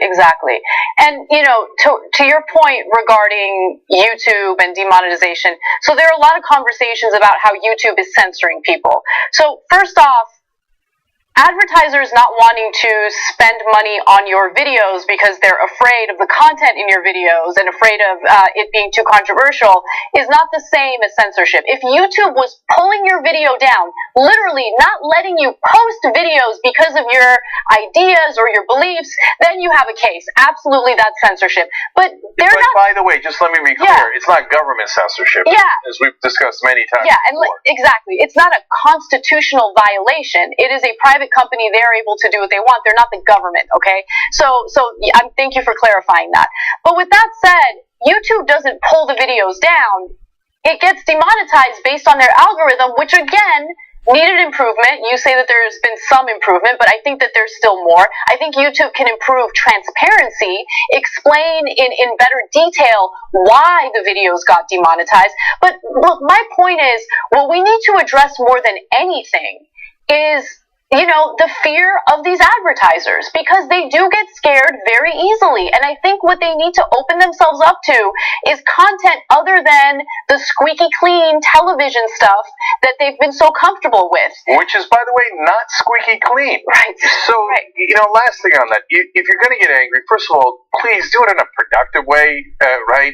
And so obviously this is the most extreme example, but there's a lot of people who are getting angry in unproductive ways. But and have some sense as to who you're directing it at. And in terms of the advertisers, it's not YouTube. It is clearly the advertisers. Anna's absolutely right about that. But even in terms of those, the productive way to handle it, I think, is, wait a minute, guys, let's talk about the hypocrisy here as you advertise on television on two different fronts. One, in general, I mean, we did the story about The Bachelor the other day. I mean, that is... Yeah, that's a great point. Emotional pornography at its worst. You have a woman who's broken down and just crying, and they will not take the camera off of her. It's just gross. But advertisers flock to it. They're like, well, that kind of gross, disgusting stuff on air is wonderful, right? And then you watch any of the shows, including things like 2.5 Men that was, number one for however many decades, right? They are constantly making jokes about prostitutes and sex. If you did that on YouTube, they're like, whoa, I don't know if that's safe, right? Right. But there's gigantic hypocrisy along those lines. And let me be clear about, look, when Jake is saying that they would see it on YouTube and they'd be like, no, we don't know if that's safe, it's not that they're actually watching that content and making a decision based on that content. Because so much content gets uploaded onto YouTube, again, they rely on an algorithm. So, that demonetization gets triggered by certain tags and certain wording in the video. But it's not one person who's sitting there and thinking, this is too conservative for me. Demonetized. It doesn't work that way. Or this is too progressive for me. Or this is too sex-oriented for me. It just doesn't work that way. And by the way, I mean, look, yes, we've been hit, and we will continue to get hit as we cover content that triggers, the demonetization. And we have to have conversations about that on a regular basis. And guess what? We still do stories that we know will not be monetized because at least we have the ability to get the word out about those stories. And that's why I respect YouTube. It sucks. This demonetization thing sucks. But I would rather not get paid for that video and still have the ability to use my platform to draw attention to that story. So that's just my take. I understand if people disagree with it. And final note on that is, look, everyone has a bias. And what the mainstream media is doing now is taking advantage of situations like this, whether it's Cambridge Analytica scandal at Facebook or it's an ad appearing in front of some racist video on YouTube, to say, nope, now the only news that is acceptable is CNN, Washington Post, etc. Now, are they clean? They have no bias at all? They just drop down from heaven and earth onto earth, and they only deliver the truth? Look, I respect those guys. I tell you, all the conspiracy theories about how they get together in a room and make up stories is preposterous, etc. But they do have a bias, and that is in favor of the status quo, because they are run by multi-billion-dollar corporations, and they don't want change. They're on top. Of course they don't want change. And that oozes into all of their content. So let's not pretend that they don't have a bias. They do. So if I was an advertiser, I would want to get... Sure, I mean, CNN has a bias, but I'd put my product on there. And then I would also put it on a left wing perspective, and I'd put it on a right wing perspective. I get it if an advertiser doesn't want to offend huge swaths of their customers by calling them the N-word or alienating 1.6 billion Muslims in the world because they'd like to sell Coke and Nike to them. I understand that. But at the same time, people that are on the left and the right are the majority of the country. So if you're afraid to run your ad to people who have those positions, then you wind up running it to no one, which is kind of what's happening on television. All the young people have left, right, and they're still trying to force their ads into there because it's considered acceptable, whether it actually is or not. We got to take a break, but when we come back, we will give you the NRA's reaction to the shooting at YouTube.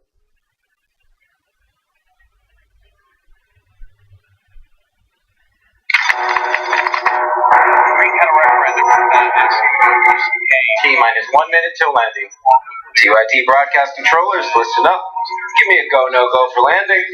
Sound? Audio is hovering at minus 12 decibels. We're go. Streaming? We're go. Camera crew? We're go. Mission control? We're go. Stacks? We're good. Iguana? Sir, we are go for landing. Okay, everybody. I want this to go off without a hitch. Sir? I've been looking over this joke for the past hour, and with the bandit firing now weeks old, and waiting in English, Johnson, English. What are you trying to tell me? This joke isn't going to land, sir.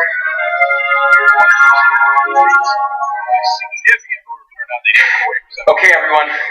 Forget the old plan. From this moment on, we're improvising a new joke.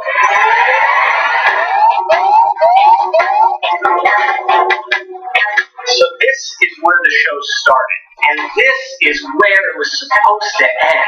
Now the joke was supposed to land here, but that's not going to happen, obviously. So we need to come up with a new joke. Maybe here? Hits are dropping, streams are failing, retweets are stopping. 40 seconds.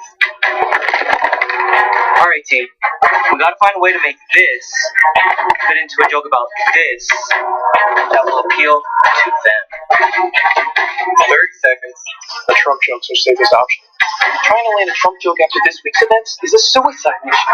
We are officially out of time. We need to act now. Sir, I think our best course of action is to let Jink try to land a dad joke. That's the deal? That's the deal. All right, everyone, to their stations.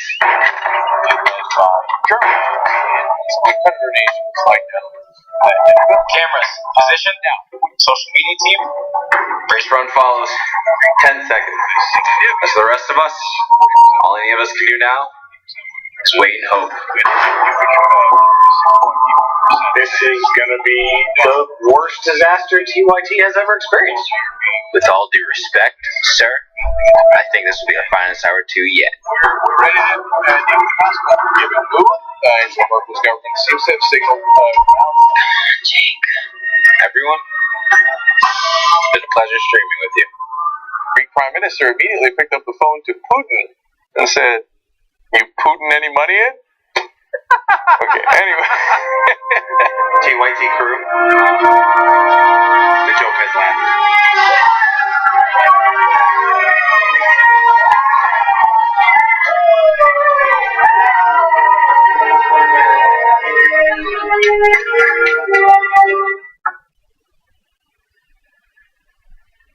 So right now I'm walking by Tim Robbins.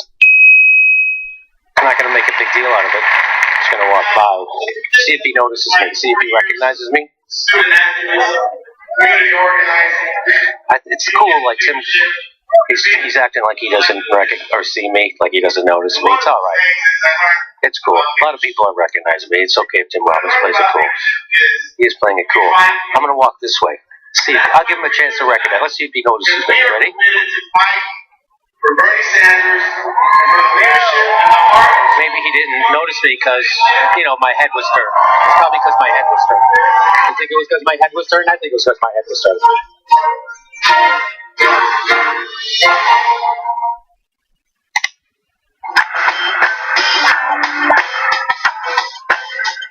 Alright, back in the Young Turks, members of the day are Michael Medby and Jeanette Tavalli. I swear to you guys that today we will finally talk about whether I beat the kids in the swimming and the sprint challenge. It's actually kind of surprising that you keep bringing this up. Like, I thought maybe since we haven't gotten to it in the last two post games that you realize that it's kind of embarrassing to talk about racing children in a swimming competition. No. I mean, but no, you really want to talk about it. No, but I do, because I mean, if I beat a 14-year-old in a sprint and a 14-year-old girl in a swimming race, that kind of means I'm awesome. So find out if I'm awesome at tytnetwork.com/join. You don't want to miss it. Okay. So now, real quick, for a more perfect America says, personally, I favor Tom Morello and his Make America Rage Again hat. That's funny. And also he wrote in, I'll read it because it's two good tweets. So we're killing people over demonetization now. Really, America? Seriously? And as Edwin, our stage manager, tweeted earlier today, demonetization does not equal censorship. You do not have a right to have revenue from YouTube. That is not a constitutional right. Okay, and we get revenue from YouTube. Believe me, that would be awesome. Okay. Yeah, I mean, can we call for a convention? An amendment? Yeah. An amendment? Yeah. Yeah. That would be pretty fantastic. Yeah. u-pack.com. All right, anyway, what's next? Okay. The NRA has responded to the shooting that took place at the YouTube campus in San Bruno, California, and they have essentially came up with all sorts of talking points and excuses in order to prevent any real conversation about guns in America. Now, the shooter opened fire and did not luckily kill anyone. 3 people were injured, and then she killed herself with a self-inflicted gunshot wound. Now, with that said, though, the NRA had an interesting take initially. Now, the first thing that they wanted to talk about was YouTube inviting hatred among themselves or toward themselves because of how they censor people. So, Chuck Holton said the following: YouTube making these changes where they're going from being a platform for videos to being a publisher of videos, meaning that they are starting to censor content here and there, whatever, actually opens them up to liability, and it opens them up to a lot of hatred from people around the world. Bottom line is, as it turns out, the shooter was just pretty downright crazy, even by California standards, and that's saying something. Oh, that's great. Insult people that live in California. By the way, everyone who was shot lived in California. So, but what do you care? I mean, we'll make fun of liberal California as some of them were just shot and all of them were terrified. So, but if you're trying to sell guns, what are you going to do? I mean, is there any moral center to these folks? And you're going to turn around and blame YouTube after they've been victimized. But that's what the NRA does. I mean, they blame the Parkland students and essentially mock them and said all sorts of terrible things about them because they wanted gun control after seeing their friends and their teachers get gunned down. What makes you think that they wouldn't continue victimizing the victims in this case? It's hubris. They think we own all your politicians. They spent $50 million in the last campaign buying politicians, including Donald Trump. Like, you're not going to get anything you want. So we'll just rub your face in it. You get gunned down, well, we'll blame it on you. We'll say it was your fault and you had it coming. So they blamed YouTube in that way. And by the way, they had been, pushing this narrative of YouTube's bad, they're censoring people for a while now. YouTube had basically passed a new policy regarding content that would promote the sale of gun and ammunition. Now, previously, they wouldn't ban those types of videos, but after the shooting in Parkland, Florida, they had a policy saying, we're not going to allow people to promote the sale of guns. You can still have content on YouTube where you talk about guns. If you want to talk about gun safety, that's totally fine. If you want to show the features of a gun that you purchase, that's fine. But we are not going to allow people to use YouTube as an advertising mechanism to sell guns. Well, of course, that has been completely misconstrued by the NRA, and they keep pushing this narrative that all gun content has been banned on YouTube. That is not the case. Now, here is an example of a video from NRA TV in late March. This was obviously before the shooting. Take a look. It's no secret the left has an agenda that revolves around censoring speech they don't agree with. YouTube is no different. Last week, townhall.com reported YouTube censoring of firearm safety training videos, banning channels that are run by gun companies, instructors, or even just gun enthusiasts. The NRA's Institute for Legislative Action's Executive Director Chris Cox responded to YouTube censorship, saying this, quote, YouTube is now in the business of political posturing and censorship. Millions of Americans watch YouTube videos every day to learn more about the safe and responsible use of firearms. And those videos show law-abiding gun owners participating in lawful behavior. By banning this content, YouTube is engaging in politically motivated censorship and alienating the millions of people who turn to their website for education and training. I will tell you that Chris Cox is spot on. So let's actually hear from YouTube and from the New York Times. New York Times reported on this on March 22nd. It would ban videos that promote either the construction or sale of firearms and their accessories. YouTube's quote on this very issue was, while we've long prohibited the sale of firearms, we've recently notified creators of updates where we will be making content promoting the sale or manufacture of firearms and their accessories, specifically items like ammunition, Gatling triggers, and drop-in auto sears. They're banning it, basically, that type of content. And so they're misrepresenting what's actually happening, stroking, anger, tension, fear, all of that stuff. So, okay, let's go over simple things that the NRA actually knows, but they're doing propaganda. YouTube is a private company. They can do it, or actually part of Google and has a public company, but they can do anything they want. They're not the government. They're not banning your ability to buy guns. And so if they say, hey, look, I don't want this particular product that kills people, whether it's a cigarette, whether it's a gun, or whatever it might be, to have these videos on my outlet. Number one, they have all the right in the world to do that. Okay, then don't use YouTube. Problem solved. So why are you still crying? I guess you think YouTube is so awesome that if you're not on YouTube, you're devastated. Okay, that's a nice ad for YouTube. Number two, how come you don't expect the same of ABC? What a weird standard, right? ABC won't let me run propaganda for gun manufacturers. Yeah, that's right, they won't. Okay, and neither will YouTube. Why is YouTube obligated to run your propaganda? Speaking of propaganda, what's NRA TV? Exactly. By the way, does ABC ban that kind of content? So, ABC gets to make decisions about what programs they have on air. Right? Yes. By definition, they have the ones that they want, and the ones they don't want are not on. But nobody goes around going, ABC censored me because they didn't put my show on. Right? Yeah. So it's some weird different rules for YouTube. And finally, NRA TV, if you don't know, is paid for through the donations that gun manufacturers, weapons manufacturers, give to the NRA. So it is literally meant as a kind of a QVC in a sense of gun manufacturers to subtly and oftentimes not subtly, push more guns into the market so that you will buy them and they will make more money. So to your point on that, they have already used this shooting at the YouTube campus to push for more gun sales. And I'll give you an example. Here's the type of fear-mongering that the NRA used in their commentary following the shooting. So Greg Stinchfield said, "How did the guy or the gal get inside, and where was the weakness? Always there's a weakness that was exploited. Where was the weakness and can it be fixed? Sometimes evil manages to slip through. Those cases are rare."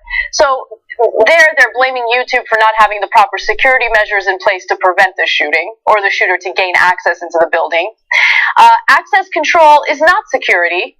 It can contribute to security, but it is not security. Gun control is not security. The only thing that is security is that cordon of law enforcement that is now parked around YouTube headquarters.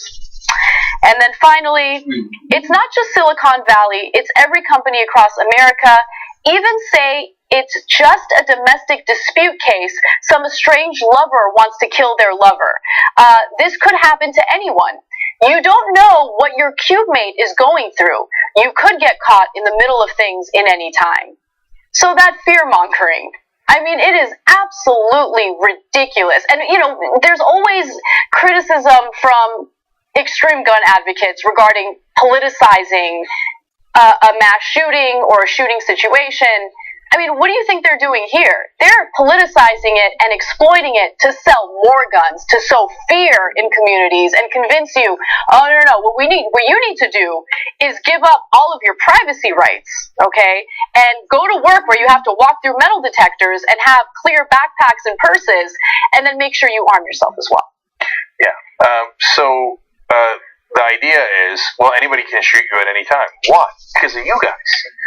So they say, guns don't kill people. People kill people. That is the dumbest statement in the history of the world. Yes, if you have an ex-lover spat, as the one he alluded to, the person could kill you. Your wife or your girlfriend could kill you with her bare hands. She could kill you with a rope or a knife, but it's a lot harder.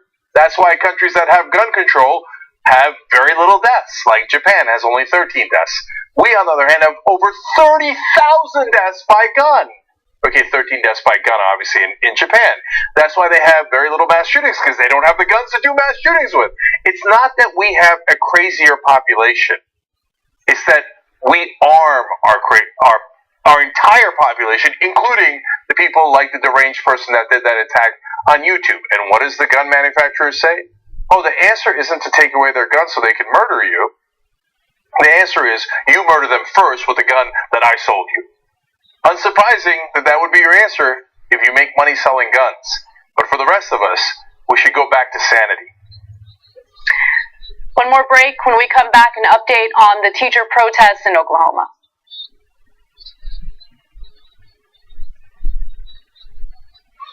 No hate on Joe Kennedy. He's just a standard politician, speaking in standard cadence. He's a young guy. He's trying to learn the ropes, yada yada. But more important than him sounding fake and Bernie Sanders sounding real is the substance. So he gave Kennedy gave the stories of the family in Pittsburgh and the this and that, and Bernie jumped right into the numbers.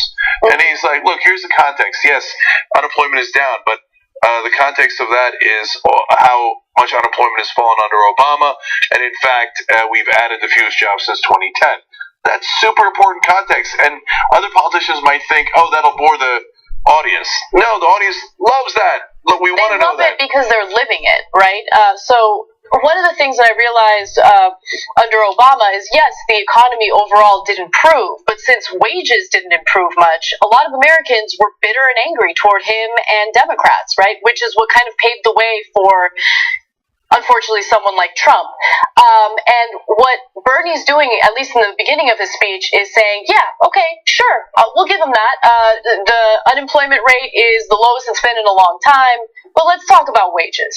You know, that's something that a lot of people care about, and I think that it's a miscalculation by other politicians to think that it's going to bore people to get into the numbers. He touched all the important things. He talked about, he said, why didn't he talk about climate change, something massively important to the world, criminal justice reform, and Citizens United? What happened? I thought you were going to drain the swamp. All of a sudden, not a word about Citizens United or getting money out of politics or the corruption in Washington. College for all the things that Trump didn't talk about. And we've got it now. I want to show you video 13. We literally asked for this before Bernie's speech began, and the guy always delivers here. Let's take a look at video 13 here. We need to seriously address the issue of immigration. But that does not mean dividing families and reducing legal immigration by 25 to 50%. It surely does not mean forcing the taxpayers of our country to spend $25 billion on a wall that candidate Trump promised us that Mexico would pay for. The high school jock who was so mean to you, hated you, picked on you on Instagram, hey, I think you're really sexy. I've always thought you were sexy. No way. Totally. That happened to you? Yes, and here's the thing that made me mad about that. It was like, bro, we could have been super tight, you know, like we could have been like really tight. But but here's the thing though too. Now you're not sexy. Why? Because when I feel like when you're an ugly duckling in high, like I was kind of like ugly in high school, and then you blossom into like this hot, sexy chocolate thing that I am now. Just kidding. And you're just like, nah, I'm good. But see, gaydar doesn't develop. It's like mutant powers. It develops as you get older and becomes more powerful. Now that I'm in my 30s, my gaydar is like, bam. But back in like 98, 99, like, you're gay? Really? Like, you just didn't know because you're still trying to figure yourself out. I got a bunch of things to go through. No Republican would have ever voted for Bernie. You would have done worse than Hillary Clinton. They're so miserable. All right, I'm going to stop myself. Why say things that are offensive? If I ran for office, and that would be a trippy day, right? I'd break even more rules than Trump. If I had all the money in the world, I would enjoy that. We have a great show for you. Steve's answer is C. Dave's is A, and the correct answer is, of course, B. You guys are the worst. Here's the story, and it's not funny. It goes over too. The Democratic Party just sucks right now. It just sucks because it doesn't know what it stands for. We should probably do it.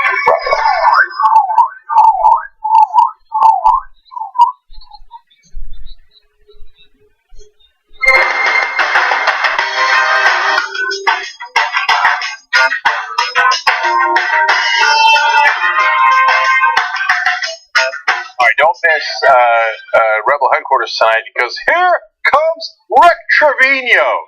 In the Texas primary coverage, we talked about him a lot. He's on now. He made the runoffs. I love these Texas candidates. Last night we had, I can't stop talking about her, mighty Mary Wilson from the 21st District and Trevino from the 23rd. If you care about progressive victories, you'll love Rebel Headquarters. That's next. And then obviously we got the post game after that. TYTnetwork.com/join. Okay, what's next, Anna? Teachers in Oklahoma continue to protest for not only higher pay for themselves and for support staff in the schools, but also to get more funding for their students and for the districts throughout the state. Now, the governor of Oklahoma seems like she's getting a little irritated with these protests, and we have a video interview that she did to prove it. But first, let me give you some details on some of the legislative wins that the teachers have gotten so far and how they're not satisfied with these legislative wins. They want more funding for the schools.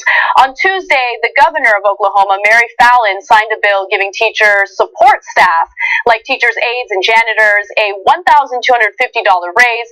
Last week, she signed a measure that gave teachers a $6,000 pay raise, but only added an additional $50 million to school funding. Teachers were asking for $200 million more. Now, keep in mind that school funding has been cut by 28% since 2008. And so what the teachers are asking for is not unreasonable, especially considering some of the evidence that they've shown us regarding the textbooks that they've been using in their classrooms. And also the teachers want $10,000 raises. And part of the reason why is because many of them haven't received a raise in well over a decade. Now, several teachers and parents in Oklahoma who have shared photos and stories via social media of crumbling, outdated textbooks is part of their plea for more education funding. That's according to CNN and multiple media sources. So I'm going to give you a few examples. Here is one of the books that was posted online, and they're doing this through Twitter and Facebook. Apparently, in one classroom, a teacher complained that she had 25 anatomy books that were shared by about 70 students. Apparently, the school district had changed some of the education requirements recently, and so the 25 anatomy books that she had were enough for the first time in a long time, but that's not a good thing. Why would they change the requirements? Obviously, they're lowering standards because they don't have the resources necessary to educate our students. And then here's another example of some books that these teachers and students have to deal with. Now, with that said, what did Governor Mary Fallin have to say about these protesters, about these teachers? Take a look. Teachers want more, but it's kind of like having a teenage kid that wants a better car. But true, but their car has been taken away over the last 10 years. Well, it has been a difficult time, and that's why I'm very proud that this year we were able to get something done for our teachers. Yeah, they're always talking about the rich in the same way. Like, oh, they want another tax cut. They're so much of spoiled brats. No, they're going to help our economy, and then you'll be way better off. And then like teachers will get increases, except they didn't. For all this time, in the dark of night, they cut all the way down to 28%, all the way down to the bone. The history books have George W. Bush as president in Oklahoma. Yes. Okay, and so then when they now stand up to fight, they go, oh, okay, here's some crumbs, okay? Forget about the last several decades that we've been taken from you and never giving back. By the way, in your job, imagine if 10 years in a row, and that's a minimum, every year you're like, okay, here we go. Am I going to get a bonus? Am I going to get a salary increase? They're like, no, nothing. Right. Meanwhile, your health insurance prices are going through the roof. You know, housing's always going up. Everything is going up, but you never get a salary increase, and you never get funding. And every year, the teachers explain one of the things that they fought hardest for is not just to get a salary increase for themselves, but to make sure you increase the funding for the schools. Because every year, at the beginning of the year, they have a conversation of, all right, what are we going to cut from the budget this year? Okay, what are we going to lose? How are we going to make education worse for our kids? Why? They had to make choices. Now, the Republicans have the temerity to now turn around and say, like, well, what do you want us to do? Cut health care? Wait a minute. How come you never talk about the tax cut? Right. Never, right? Because you already cut taxes for the rich, and they already took the money home.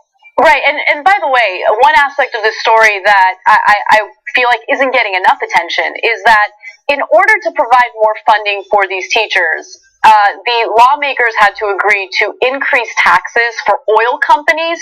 And by the way, they hadn't increased taxes since the early 1990s. I think 1990 actually was the last time Oklahoma had increased taxes. And you know how the oil companies responded? Oh, these taxes are too high. I mean, and they're way more persuasive because they have much more sway over these lawmakers. They're the ones who donate to these lawmakers. So that's the reason why the teachers haven't gotten paid or haven't gotten a pay increase in well over a decade, whereas these oil companies hadn't had to deal with any tax increases. They've only gotten tax cuts, and now they have the audacity to complain as if they're the ones struggling. The oil companies are the ones struggling. But Mary Fallon, who's in their back pocket, doesn't call them spoiled teenagers. Right? And by the way, oil and gas that you get from Oklahoma is actually the property of the people of Oklahoma. So you can charge them anything you like. The reason your politicians don't do that and let them keep the overwhelming lion's share of the profits is because they get money from them. Right. That's how corruption works, and this is how it devastates your kids. So I love that the teachers are at the forefront of fighting back for you and your family. Absolutely. All right, one final story for you guys, and I will get through this quickly because it's a doozy. So a woman did a DNA test through Ancestry.com, and the DNA test revealed that the person who she thought was her father was not her father. In fact, it was someone completely different who had also done an Ancestry.com DNA test and was in the system. Now, the test showed that her DNA matched a sample from a doctor more than 500 miles away, and though she had never heard of him, Ancestry.com predicted a parent-child relationship between the two. So this is a feature of Ancestry.com. If someone who has the same, genetic makeup as you is part of, this testing thing, then they'll come up if they have opted into that, right? So this doctor comes up, and she looks at her birth certificate and realizes, wait, this obstetrician is the person who helped deliver me. And so then she found out that her parents had trouble conceiving, and so her mother got artificially inseminated by both who she thought was her biological father's sperm and then a anonymous donor sperm, but it turns out that the doctor had used his own sperm. And so now they're suing him. Drama.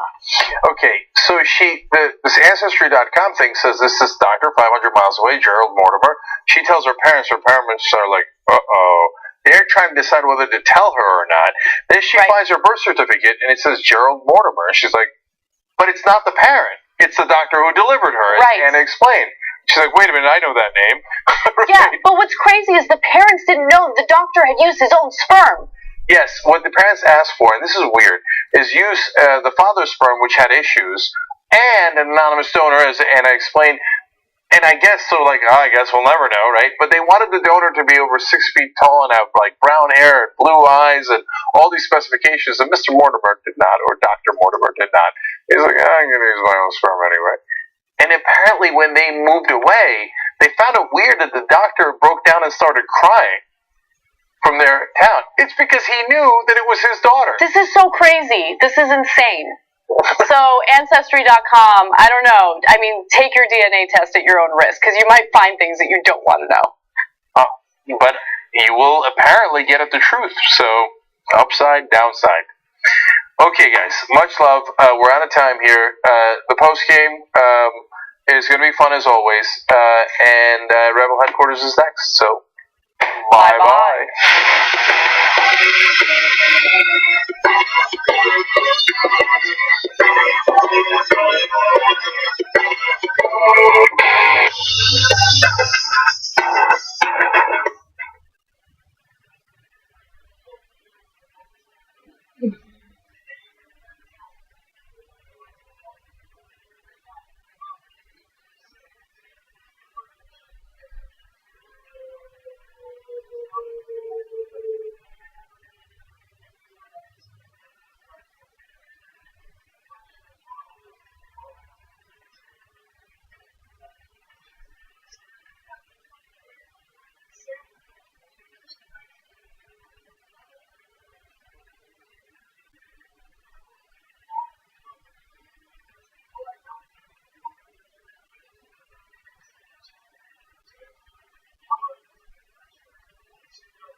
All right, we have an excellent Rebel headquarters for you guys today. I'm going to get right to the guest. Here comes Rick Trevino.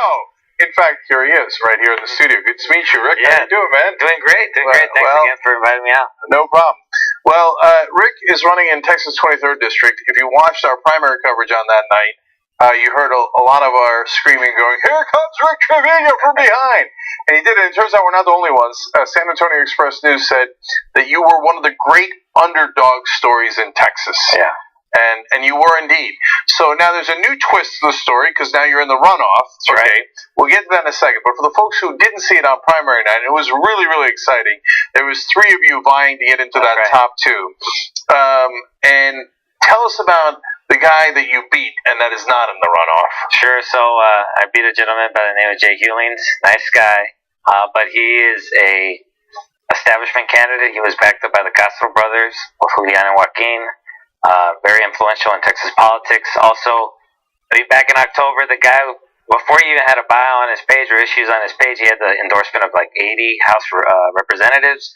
So he was the DC candidate, and the DCCC backed him up, Old Pack, also the Blue Dog Pack. So he was third way, Democratic coalition. So he's that moderate, proud moderate, and he raised his spend upwards to $500,000, and me and this other lady named Judy Canales, who are in a fantastic race in the Winter Garden area and in the district.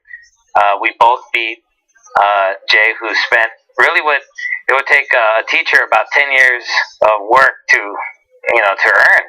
So it really shows the accomplishment of what we've done, and that grassroots politics is really alive and well in the United States.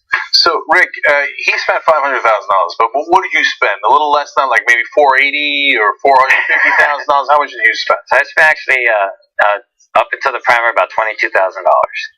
So that equates to about $2.64 a vote, and Jay was spending upwards of close to $60 a vote, and then the winner, Gina Jones, she spent 10 times as much as me, about $20 a vote. Yeah. Well, at least some consultants were very happy down in Texas. Well, that's the thing. I think what you saw it also in the Texas 21st District as well. You see the DCCC really fleece these candidates, and whether they win or lose, they got paid. And I think you guys have done some reporting, and we've seen some reporting from the left media about these contract stipulations that these D-Trip candidates have to are held to. So it really limits the way they spend their money, and it's so basically DC has created this environment that's insular. It serves itself, and instead of doing field and mail, they say, well, let's just do a bunch of TV. And I'm glad that these people are now in our race again and helping out Gina Jones, because they are the worst political minds that you could find in Texas. They don't have a good track record here. And it shows the disconnect that Washington has with our district, and that's why I think you're seeing a strength and resurgence of grassroots candidates like myself.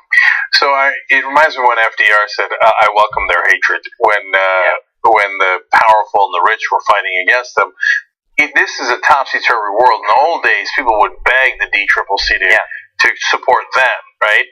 Now, it's such a mark of shame in a sense that, like, if they go to support your opponent, you're like, yes! Well, I think what you're seeing is the American people realizing the influence of the donor class in our politics. And I like to tell people that if we continue to get, sent people that come from the same places, that say the same things and take money from the same folks, we get the same results. And the proof of that representation is our lives. The donor class they are basically the ones that handpick these candidates, and that representation has led to the society that we're living in, which really doesn't work for working class people. So some candidates might actually like the fact that they're backed up by the DCCC, but they're so out of touch with what's going on, because the D-Trip, Emily's List, they are establishment candidates. Say yes, they are socially progressive, but when it comes to economics and finance, they're as centrist and hard right as you could get. I mean, really, you have one party in this country. It's a business party. It's got 2 factions, Dems and Republicans, and I'm fighting within the Democratic Party just to represent working class people. But you can't say you're working class, but I mean, in the past, though, you were a banker, right? No, I've always been a teacher, but funny you bring that up. Like, if I would have taken a different path in life, like even if I would have taught in a different area of town, I don't think I would have been the person that I am. Teaching on the east side of San Antonio, one of the poorest zip codes in the United States of America. It was called the Promise Neighborhood Initiative. Was part of Obama's urban revitalization programs across the country, and I got to see poverty every single day, and it really created the kind of person that I am and the type of politician that I am. Is yes, I ruffle feathers, and the establishment doesn't like me, but they don't like me not because of my ideas, but because I'm not beholden to them. Yeah, look, I'm giving the links here early. I want to make sure that you click on the links in the description box if you're watching on YouTube and comment section on Facebook. RickFor23.com, JustDemocrats.com/Rick2018 for donations. He's not going to get the big donor money, so you got to help him out. Yeah. You can tell because he's got that Just Democrat shirt. I've never seen that before. Yeah, that's badass. It's got your name on it. We were just talking about how you guys are like the Avengers, and here you come in with like an Avenger-like shirt. Everybody loves these shirts. They gave me a dozen of these. I own two, but the rest I've given out. But yeah, I think people always say, "Hey, what's up with that logo?" And then it starts that conversation about what JD's doing and how we're challenging corporate Democrats and supporting non-traditional candidates like myself. So I think it's really exciting to be part of this movement with JD, brand new Congress, our revolution. These are like the first iteration of new political organizations that came out of this movement, and we've seen success. And we're also trying to draw attention to, the hustle that is American politics and how the donor class has been influencing our lives. So in this case, DCCC have they literally endorsed your opponent now in the runoff? Yeah, and so isn't that weird? Because in the memo that we unveiled at the Young Turks, we found a memo that they had sent to the candidates, not you, because they never wanted to support you. And it said that that you shouldn't pick sides, and then you should have a kumbaya moment afterwards. And boy, we got a great one in 21st District when Derek Crow lost and then supported mighty Mary Wilson, and now she's the JD candidate, etc. But they didn't seem to like that. You would have said you wanted unity, but they weren't supposed to pick sides. But here they are in a primary saying, I like this Democrat better than I like that Democrat because she has more money. Well, one of the most damaging narratives that came out of the 2016 primary was the fact, and that came out from the leaks that were written in English about how the D-Trip and the DNC tipped the scales for Hillary. The same thing, the Hillary, if you go back even in 08, the Hillary camp actually thought the D-Trip was tipping the scales for Obama then. So, you've seen that whether it was in 08 or 2016, you got a sense that the DCCC wasn't playing fair. And they know this, and they still are entering elections early. We saw what happened in Houston 7th, again, the attack against Laura Moser. I think it was really inappropriate, and if anything, I think they think these runoffs are an annoyance and they want to get through with them. And they're coming in and they're tipping the scale against a working class candidate, a teacher, a Mexican American, a district that's 70% Latino. I think it goes to show where they're at, and the D-Trip doesn't want what we want. And when I say we, I'm talking about the American people. They don't want Medicare for all, or living wage, free college universities. They don't want that because that it will hurt their interest. And really, you've seen the 1% co-op both parties, and I've been successful because of the issues that I'm running on, and working people like them. Yeah, so Rick, I was just did a tweet earlier today supporting Allison Hartson, who's another JD, against Dianne Feinstein, and she sent her bots, and it's super obvious that the Feinstein campaign has these, all of a sudden all these real people appear with the same exact message. Why are you hurting the Democratic Party? Shouldn't we be fighting Shouldn't we spend all of our money? Because they're money obsessed. I'm like, yeah, you sound like a real person. Anyway, shouldn't we be spending all our money attacking Republicans? So I wanted to give you an opportunity to respond to that. So they're saying basically, why don't you just get out of the way already? And they've already picked a winner, and let's just save all of our money to fight against the Republican in the race. Well, look, I've been a Democrat, at least at an official level, for like 6 years now. And, when is it appropriate to have a debate? In a primary, in a run-up, I think that's the most appropriate time to have a debate. And in a democracy, you shouldn't be afraid of having a debate. And the reality is, if you look at, the leadership of the Democratic Party, they always say that it's not appropriate to be critical of our own party, that as if it's going to hurt us. But really, what we need to have is a is a honest dialogue about ourselves and where we're going as a party. You know, we've lost a lot of seats across the country ever since Obama came into office, and it's because we're not vision oriented. And what you've seen with JD and brand new Congress and OR, they're electing candidates, or they're supporting candidates that are looking for the future. And when we're talking about Medicare for all, we're talking about a society that guarantees health care as a right. That no longer is someone going to be profiteering off of your misfortune, and that's what we see here now. And you know, I know they're threatened by it, but we need to have this discussion because, you know, the American people have to see what is happening to their party. The Democratic Party doesn't talk about military foreign policy anymore. I have yet to be asked one question on this, and I don't think the media has done a good job vetting me or my opponents about where we stand on the Iran nuclear deal, our relationship with Saudi Arabia and Yemen, drones, you know, the leaks that came out of the drone papers, Jeremy Scahill, the assassination complex. Some of those stories, you know, they really troubled me, and I saw a Democratic Party that was there railing against the Bush administration when this happened. And now, because Obama embraced it and expanded those things, we're silent on them. We need to make sure that we're not only just sending Democrats and working class Democrats, but Democrats are going to say no to war. And it really does hurt me to see so many jobs in my district rely on that complex. And I want to move to a moral type of economy and a society that is trying to create peace. You know, and I just think that that's what's missing in our dialogue right now. You talked about Dianne Feinstein, and I'm not surprised that she has all those bots, seeing how she knows everything that the NSA is doing, and you know what I mean. It goes to show how politically vulnerable the American people are right now.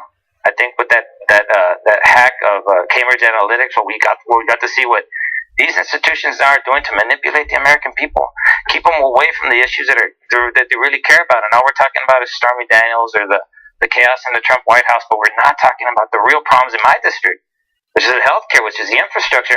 And in my district, all we ever talk about is the border. And now Trump is going to send the military to my district, insinuating that it's like a war zone, that it needs to be protected like that. And I mean, we need to have candidates that talk about real issues and then put the focus of the American people on the stuff that really matters, and not this drama in D.C. Right. Well, when you have a hammer, everything looks like a nail, right? Yeah. So their answer for everything, and I think why they like your opponent is, oh, we'll pretend it's about the jobs in your district, but it's really about the money that's coming in from the military-industrial complex. Giant donor checks to the Democratic Party over and over again. And if we don't recapture the Democratic Party, what's the point of beating the Republicans? If they're going to vote the same way anyway on all the financial issues and all the things that affect our lives, the wages, etc., then there's no point at all. So, last thing for you, Rick. So, she does have a serious financial advantage. Yeah. Now she's got Washington backing her and all that. I'm sure they'll bring in some endorsements for her and etc. So, how are you going to beat her?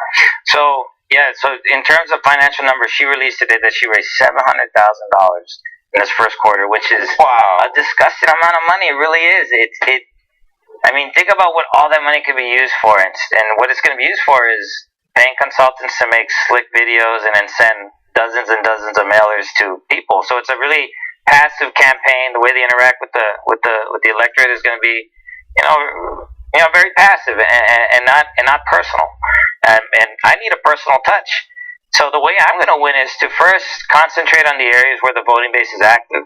That's in South Texas right now. There's a lot of countywide elections in that district. Also, there are some real advantages to me in this race. I am the only Mexican American in the race, so I could compete in the district the way she can, and that's bilingual. You know, I lived on the border all my life for over 20 years. My mother's from Nuevo Mexico. I have family on the border. I have family in Eagle Pass. So I understand the culture, so I'm going to be able to campaign and interact with the district in a political sense that she can't. And also, runoffs aren't primaries. I mean, not the same amount of voters come out. And what I've seen from this movement, the Bernie movement, is that we have a motivated voting base. And we know what's on the line. And that's why they were supporting me. Not just because they weren't looking for numbers and money to support the candidate. They were looking for ideas. So I know that on May 22nd, that they're going to be there again. So you guys could help out by donating, signing up to volunteer, making phone calls.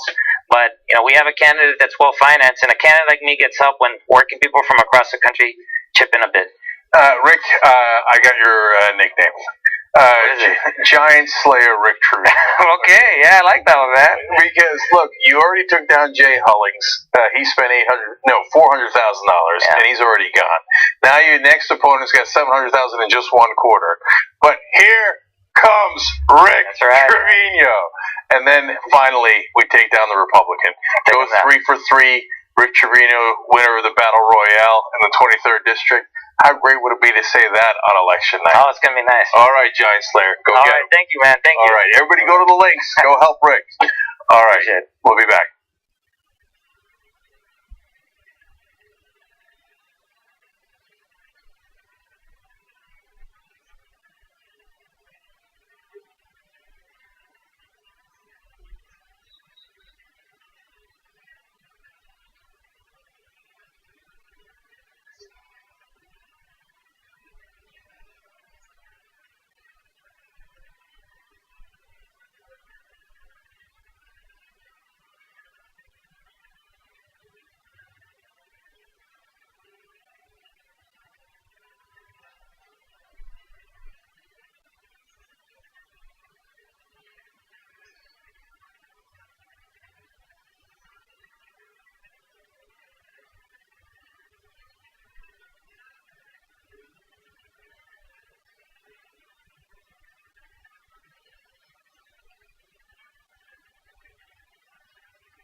Alright, we're back. I'll tell you, man, Rick Trevino, if he pulls off that second stunning upset, we are going to go nuts in the studio.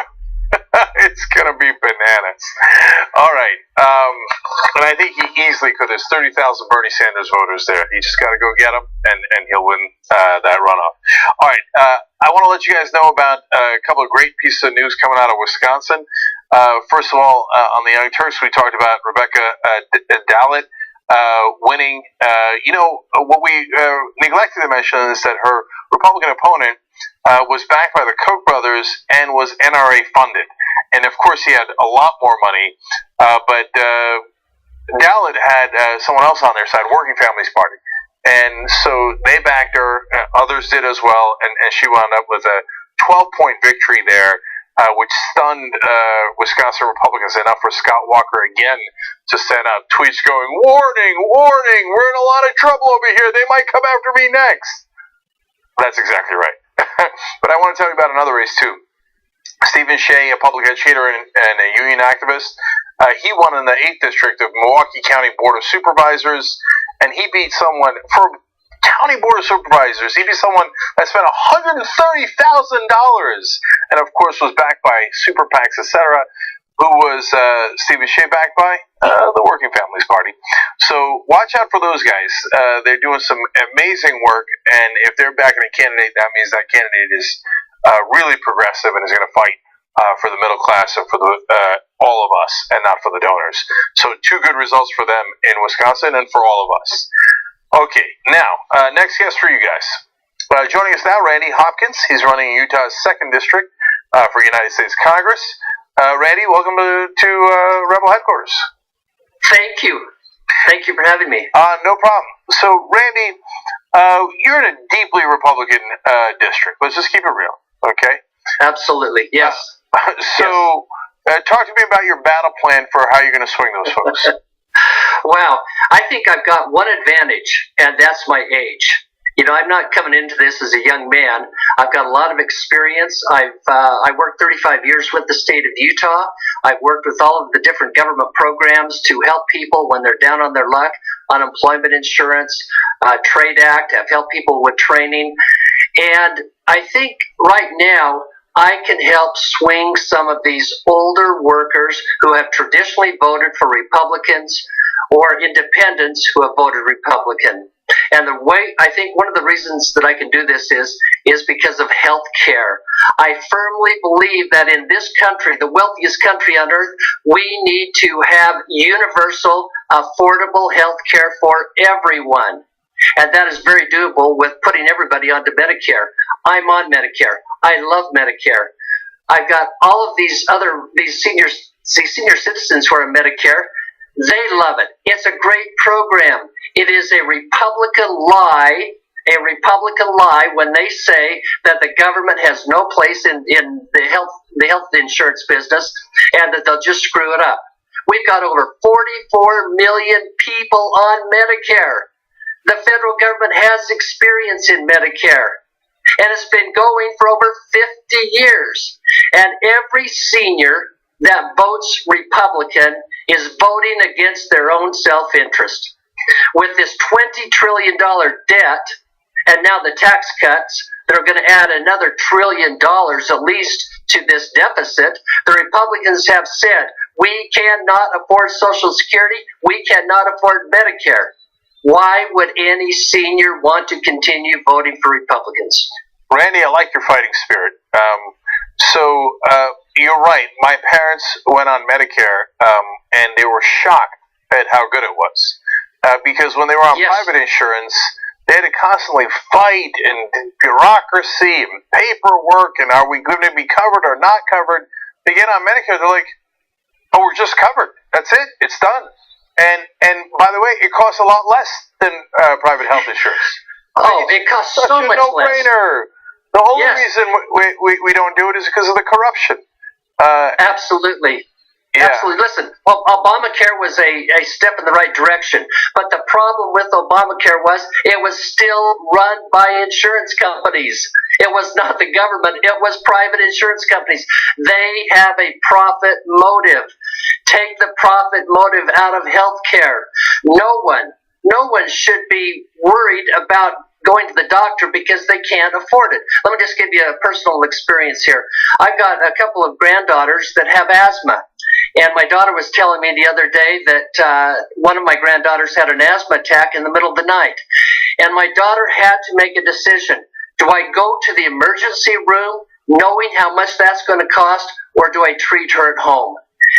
We should not be putting parents into that situation, or anybody else, that we worry about going to the doctor or getting appropriate medical care because we can't afford it. In this country, we can't afford it, and if everyone was on a single payer like Medicare, it would be the cheapest way to go, and everybody be covered. Yeah, I think there's an uprising in this country, and so I'm really curious to see how races like yours play out. How long have you been in the race here, and have you gotten a chance to test out your message with the average folks in your district? Not a lot. I've been in since January, and right now we have a state convention that will be happening on April 28th, and that's where the Democratic Party will be nominating their candidate for this district. There's one other person, one other Democrat running for this district. So my focus right now is with these delegates. And in fact, tonight after this, I have a meet and greet with delegates in my local area. So that's what I'm focusing on, is to get this delegate vote, to get the candidacy for the party, and then I can really start going out after the general voter. Now, it's interesting. I live a few blocks from Chris Stewart, who I'm running against, the Republican. Oh, okay. So, Randy, are you the more progressive person in the race among the Democrats? I think we are probably equal in that. Our views on most things are pretty similar, as far as I can tell. Like I say, I think the advantage I've got is the only way a Democrat can win in this district is if they can pull some of the traditional Republican voters, some of the independents who have voted Republican, if they can pull them over. This is the year it can be done because of Donald Trump. I've got very conservative friends. I've got one who has told me, please do your whole campaign on impeaching Trump. And he's a very conservative Republican. So I know I can bring some of those people over. So that's going to be the key. That is definitely going to be the key. If I can bring over some of these older voters, and I can bring over independents, because we have a lot of independents in this district, then this is the year we can do this. We can make a difference. So, Randy, one last thing. You're Mormon, right? Yes, I am. Yeah, so why do Mormons have more hesitation about Donald Trump? Because Utah is, generally speaking, very conservative. Mormons are, generally speaking, more conservative. But they've never taken a shining to Donald Trump. Why is that? I think a couple of reasons. Surely one of the big reasons is his affairs, his marital affairs. Here's a man who has bragged about groping women, who has bragged about his marital affairs.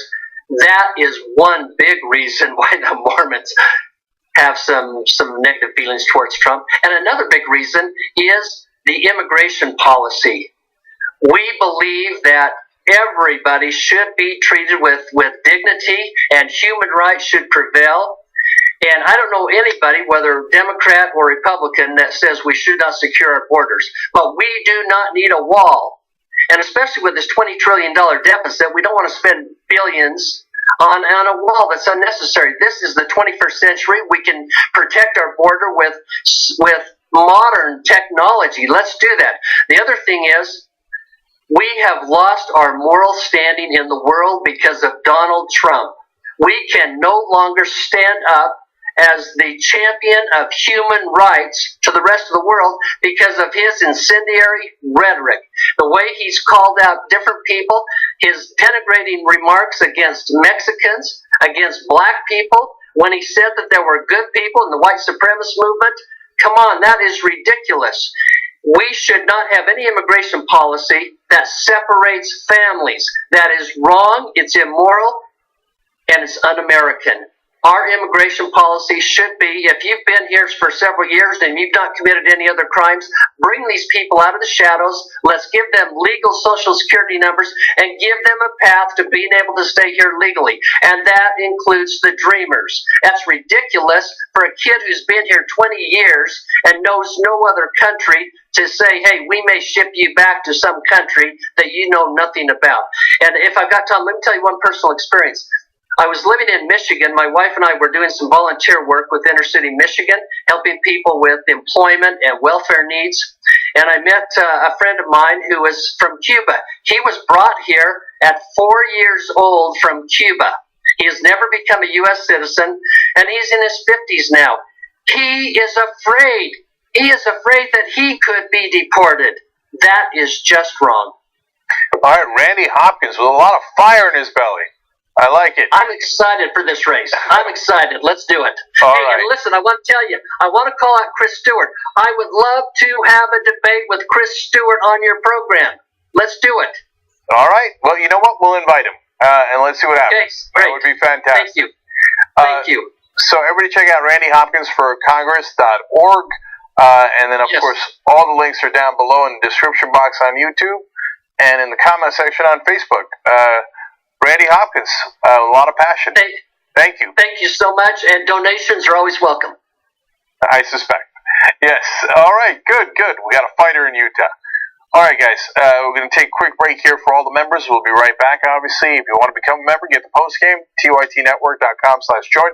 And after the postgame, old school. So you also get that as part of membership. All right. We'll be back.